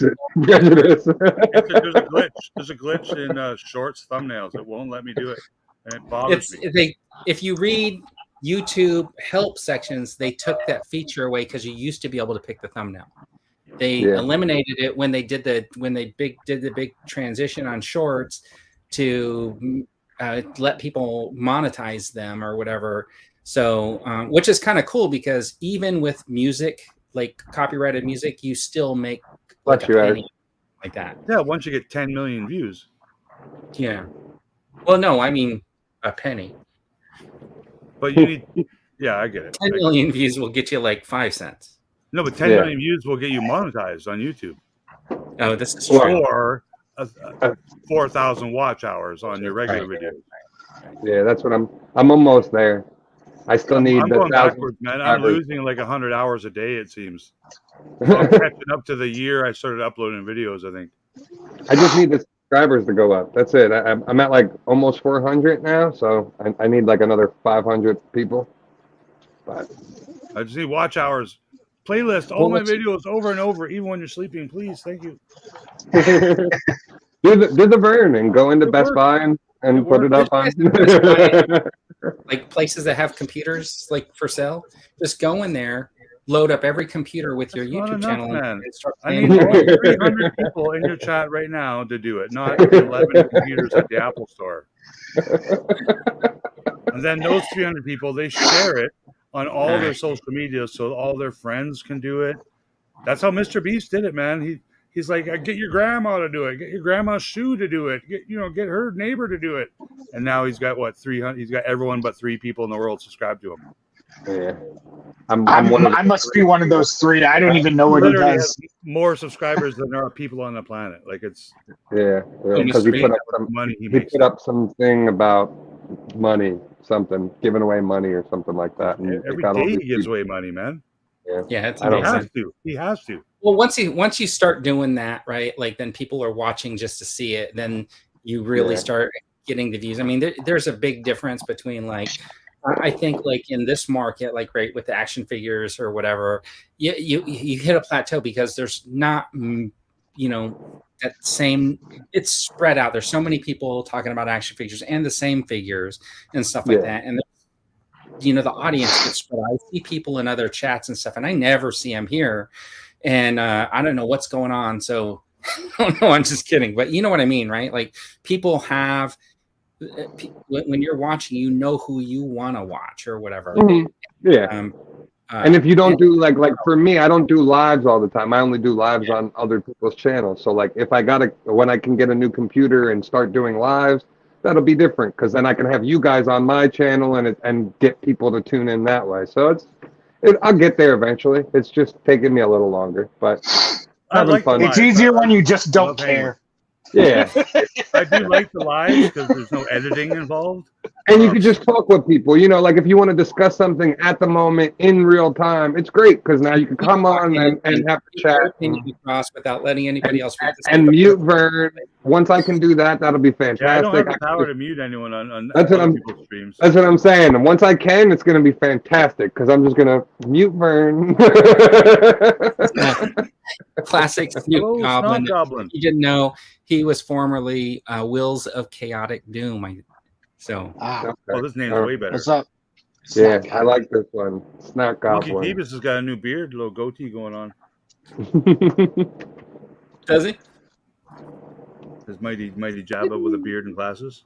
Coffee in hand. Oh, it's morning in Sydney. Okay, so then Sonny was up late or up early. Early. He's still up. Early. I think he fell asleep. Haven't seen him in a while. Anyways, guys, I really. So, anything going on this weekend, Vern? Me? No, not really. I think I'm just gonna continue trying to work on my some stop motion stuff, and I'm still trying to get my film done, and then figure out like some editing. I want to do some like voices when everything's done, but I'm still doing principal filming. Right, I don't have a. I'm available to voice a character if you want. All right. A male character. I kind of have rules. Let me grab the figure that you're going to do the voice for. And I want to thank Vern for the new artwork portrait he made of me as official Toy Duo red shirt member. Now I feel like I looked at the screen. That I had, and then I was drawing you from like basically just sitting there in your room. And you were in your bathtub when you drew that? Is that right? No, that's awesome. Vern, you got Sir Eric and Sith next. He painted us like his French people. Yeah. Vern, if you have Rick voice a character and you're using figures, you got to pull an Ahsoka figure out. She's transgender now. This is going to be Rick.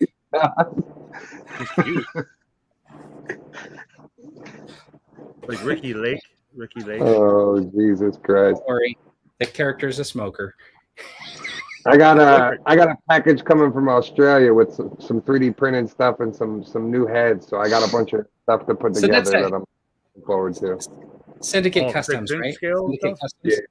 Okay, so what was the shipping damage on that? I ordered 20 items in total, so I had a pretty big order. What I was kind of doing was like tallying up the stuff that I wanted, and then like I got to a certain point, and then like weeded through it and just placed the order. The shipping was only $30 though, so it really wasn't bad. And I got so I have the whole Mando cabin coming, like the final cabin from the end of the show. Okay. Oh, cool. Imprint Condition did the file for it, so I'll have the whole that to put together.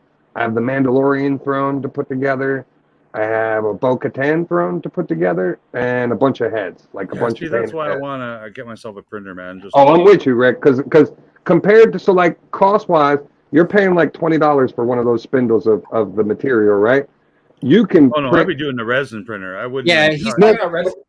So both, but like it depends on what you're printing, because like if you're doing heads, if you're doing pieces for the figures, that's all resin.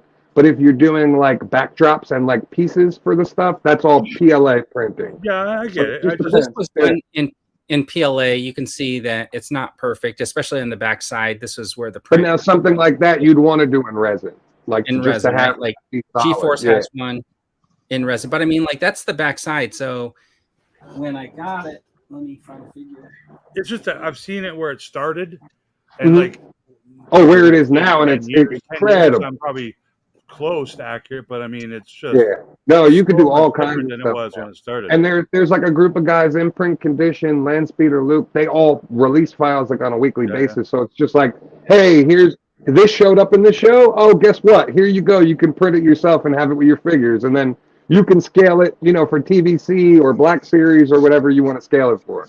Yeah, no, there is a market for it for all the brands and the lines that people collect. And if you could do it yourself, it's 10 times easier because then constantly you can just be like, oh, I want this and just print it, and I want this and just print it, as opposed to like now you're paying other people for their time to print it, so you're calculating costs and things get a little bit more expensive. It looks like a cool. Interesting modern hobby. I just dig it, man. Like it's not like, and like you can do other stuff outside. The 3D modeling aspect of anything. It still really blows cool. me away, man. Like when we were in high school, in the 80s and 90s, just didn't come up in a conversation. Like one day we'll be able to 3D print stuff, and it just wasn't even thought of. Yeah, Flying cars are thought of. Things like that, but. hoverboards, like- but we never thought of 3D printing your own. Even toy. like 10 years ago, it was still new. Because I remember going to New York Comic Con and like that was the first time I saw a 3D printer like in person, and that was like probably 10 years ago. And they were just showing you the basics. Like here, you can print this little figurine that you found online. Now it's it like only took 4 days. You know. Yeah. So yeah, it's cool. You have one, right, Vern? I do. This I printed. Yeah, it's.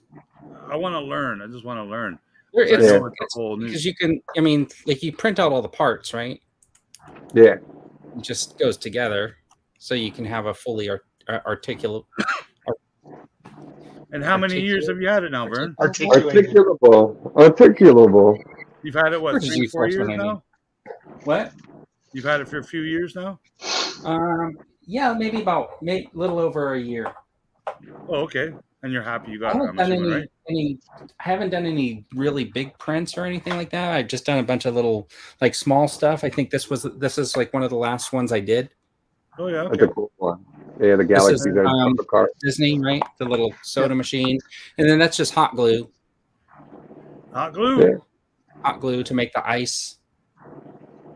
That's cool. Yep. Yeah, I'm intrigued, man. I'm like, as an artist guy, I've got the itch, man. Like, It's been something like I never. So I'm an artist, but I'm not like very good at like painting and stuff like that. And I've gotten pretty good at it just by getting into this and playing around and making different figures. Yeah. like about a year ago, I bought these sets so I can sculpt my own 3.75-inch figures, and I just haven't done it. Like, it's something I always wanted to do, and now I've got the materials and the means of doing it.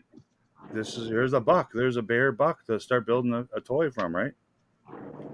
Yeah. I got quite extras. Like I intended to make a whole bunch. Yeah, it's that all, looks it's awesome, all the man. file too. Like this file was done really well, right? This Yeah. is from. Yeah, I see some of the stuff that Mr. B does, and just get blown away, man. Or Adam Savage or Norm when they bust out their 3D print. Yeah, Adam Savage. His It's the tested best stuff of the is really best, cool. right? Like, yeah, that's This is badass, Vern. Blurred. This is a Oh, 3D shit. printed file. That's awesome. I've never seen that. That's cool. Yeah. And this guy Joel Haas, he's printing off these. He makes all these wicked props and 6-scale toys and stuff. And he 3D prints like Rancor. That's like half scale, and then when he gets done painting it and adding hair and all the, it's just, you're blown away, man. These are museum level quality pieces. Really cool. Takes some doing to get them to sit on it, but You printed that one too, Vern, right? I did not print this one. Somebody else printed it, but now that I got this before I had the printer. Okay. Okay. That's I like it. It's big. That's what made me want a printer. That's my next thing because I really been lately getting into it a lot. It's just I'm not going to do resin printing because it's too complicated of a process. You need a certain environment to do it in. Sure. I You get it. gotta take PLA. it. It's toxic, so you got to take it. Then you got to wash it in some sort of other chemical to make it so you can touch it. There's a lot of stuff. Yeah, and then that's why I'm fine. I'm fine buying resin stuff because it's cheap enough. Like it, you can buy resin pieces just unpainted, and then you just have to paint it yourself. So it's not too bad. But You like can do PLA stuff, PLA stuff, I definitely want to get into because that saved me tremendously. Like, yeah, and if you're doing bigger pieces, like I did a whole bunch of these like Star Wars walls. I don't have them up here, but I did a whole bunch of those panels. I love them. PLA, and I just have them in a stack. I just haven't put them together. I love them. I need more of them. I just got a bunch. I love them. Tantive hallway playset, the vintage collection one. Yeah, I want that in 6-inch scale, please. And somebody has that right now where you can. The only way I'm getting it is if I'm printing it or buying it from someone. And it's modular, so basically you can. So like it's in pieces, and you can move the pieces around how you see fit to make the hallway or make the display. It's great. They did a Hoth one too, so like you can get the Hoth base and then move around the Hoth base, and Cool. Looks so cool. Jabba's palace, everything. Those new 6-inch Indiana Jones figures. Oh, there's all kinds. I don't want to buy them all. I like the indie figure and I like the characters. So but see, they're doing dial pieces but for that. I want the Grail. Like I want the Ark of the Covenant. and I don't want to buy a 6-pack of figures at $35 each just to have that Yeah. almost black metal gold crate, right? So a 3D printer is the way to go for something like that. Yeah, exactly. Yeah. Yep. But I can't This pay is- $150 for that. It's just not worth it. Oh, I understand.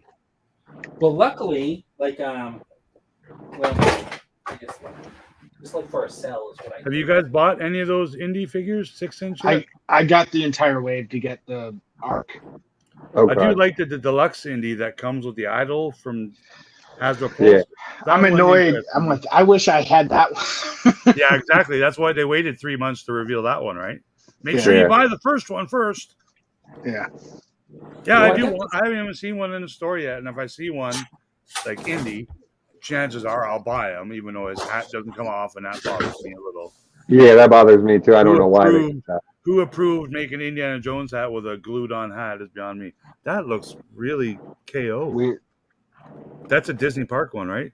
Yeah, and then he's a little bit bigger, but Okay. I'm surprised Diamond Select hasn't revealed anything, or because they're making jumbos. The Gentle Giant's making jumbos Yeah. and a play set, but Gentle Giant, Diamond Select also have their 7-inch, Marvel Select, and then they did those Star Wars Select. They made, I think, Darth Maul and a Stormtrooper And Chewie. Yeah. and Chewie. Like they've only made a few, so Yeah. I think that line's still going on. I really don't know. I don't know much about that. I just know about the jumbos. But I'm surprised they didn't make an Indiana Jones figure because those are, I like that line, that Select line. Their superheroes are badass. Like their Hulks, some of the best Hulks I have are those Marvel Select Hulks, Yeah. and they're Oh, more that's- 7-inch, right? The Diamond Selects, yeah, they're 7-inch. That new Iceman that they just came out with looks phenomenal. Like I was even tempted to pick that up just to put in with the Spider-Man stuff because you can make both works, versions. You can for do like sure. X-Men or I think it works easier than the Batman 5.5-inch 66 inch. Yeah. They just Batman shouldn't be shorter than like Ray, yeah. but he is. Even the McFarlanes though in the Batman wave, like they don't really fit with Marvel Legends or stuff Because like they're that. like either. 7-inch, right? Yeah, they're 7 and or, some of them are bigger than 7, but yeah. If anyone knows how many figures McFarlane's made now in his short life of McFarlane, the new Batman toys, Quite a lot. it's got to be The more question than would be, Star Wars. does from day anybody one. know how many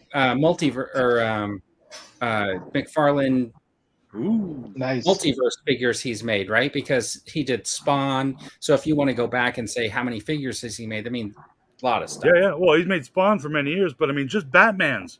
Yeah. Batman's. Oh yeah, Batman's lately Figures lately that he's say been Batman cracking them on out. Like he must have made 300 of them by now, At least, yeah. At least. which is cool. Like he's got a big toy box as well, not just Mickey Mouse. Todd McFarlane's got Yeah, a lot of properties get you it. can pull from. All right, All right, Bert, guys. we're on 2.5 hours. Yeah. Eric, I want to say thank you for coming on and telling us about your experience at the Starcruiser.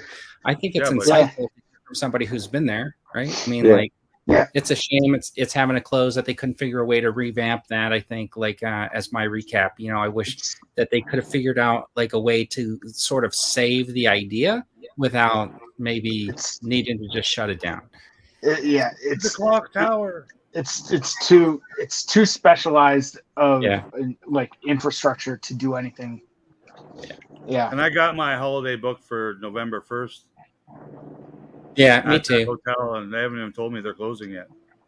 2 years ago, I started saving like $1 every day to afford it. So I knew that was going to take me about 8 years. Jesus Christ. So you got $600 Anyways, saved up. Looking forward to seeing those videos you got coming out this week. And Rick's going to do a whole bunch of shorts. He said that last week too, but I think I only saw like 2 of them.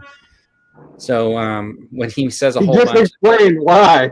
Literally like 20 minutes ago. He just said, I filmed them all, but I don't like the way they come out. I'm a little turned off, man, that I can't have a thumbnail that I want to be not like in between shit. And he really can't wait to open that retro Ghost Rider, but I'm sure that'll happen next week. There's lots of editing involved, Vern. I got to film it once going this way, film it once Anyways, going I also up and want to say down. Thanks to everybody who hung out in the chat, and for everybody who kind of Thanks. like hung out with us till the end here. I know that we kept rambling on a little bit. I was on my phone, but those guys kept rambling on. Vern's ordering pizza and shit. Yeah. He's like, what do I got to do? What chores am I doing after the stream's over? So how many days till you open that Batmobile, buddy? Come on. I haven't brought myself. So like I literally was planning on doing a video, and I Literally literally another half hour, Vern. I kept that and everybody, the we'll see key. you next time. It's Luke and Leia, and they run around and you can play with them unless your parents tell you you're too old to play with toys, and you ask them, well, why did you buy me these in 1977 if you don't want me playing with them I still? think they bought them in Anyways, there's a 1978, Vern. solution. If you're all grown up and toys are not for you, here's some enamel pins were from Left purchased Coast in Graphics. They remind you of 1978 those vintage because there figures were from no back in the day. toys And you know what? When 1970s. nobody's looking, you can pull them off your jacket and go, hey, Leia, let's go! And the ships come in these fantastic boxes that you can fold out. And here's the one for Boba Fett's infamous enamel spaceship. This is the pin. It looks fantastic. You could put it on your jacket. But like I said, when nobody's looking, you could fly those ships around. So remember, get your enamel pins with these awesome card backs and these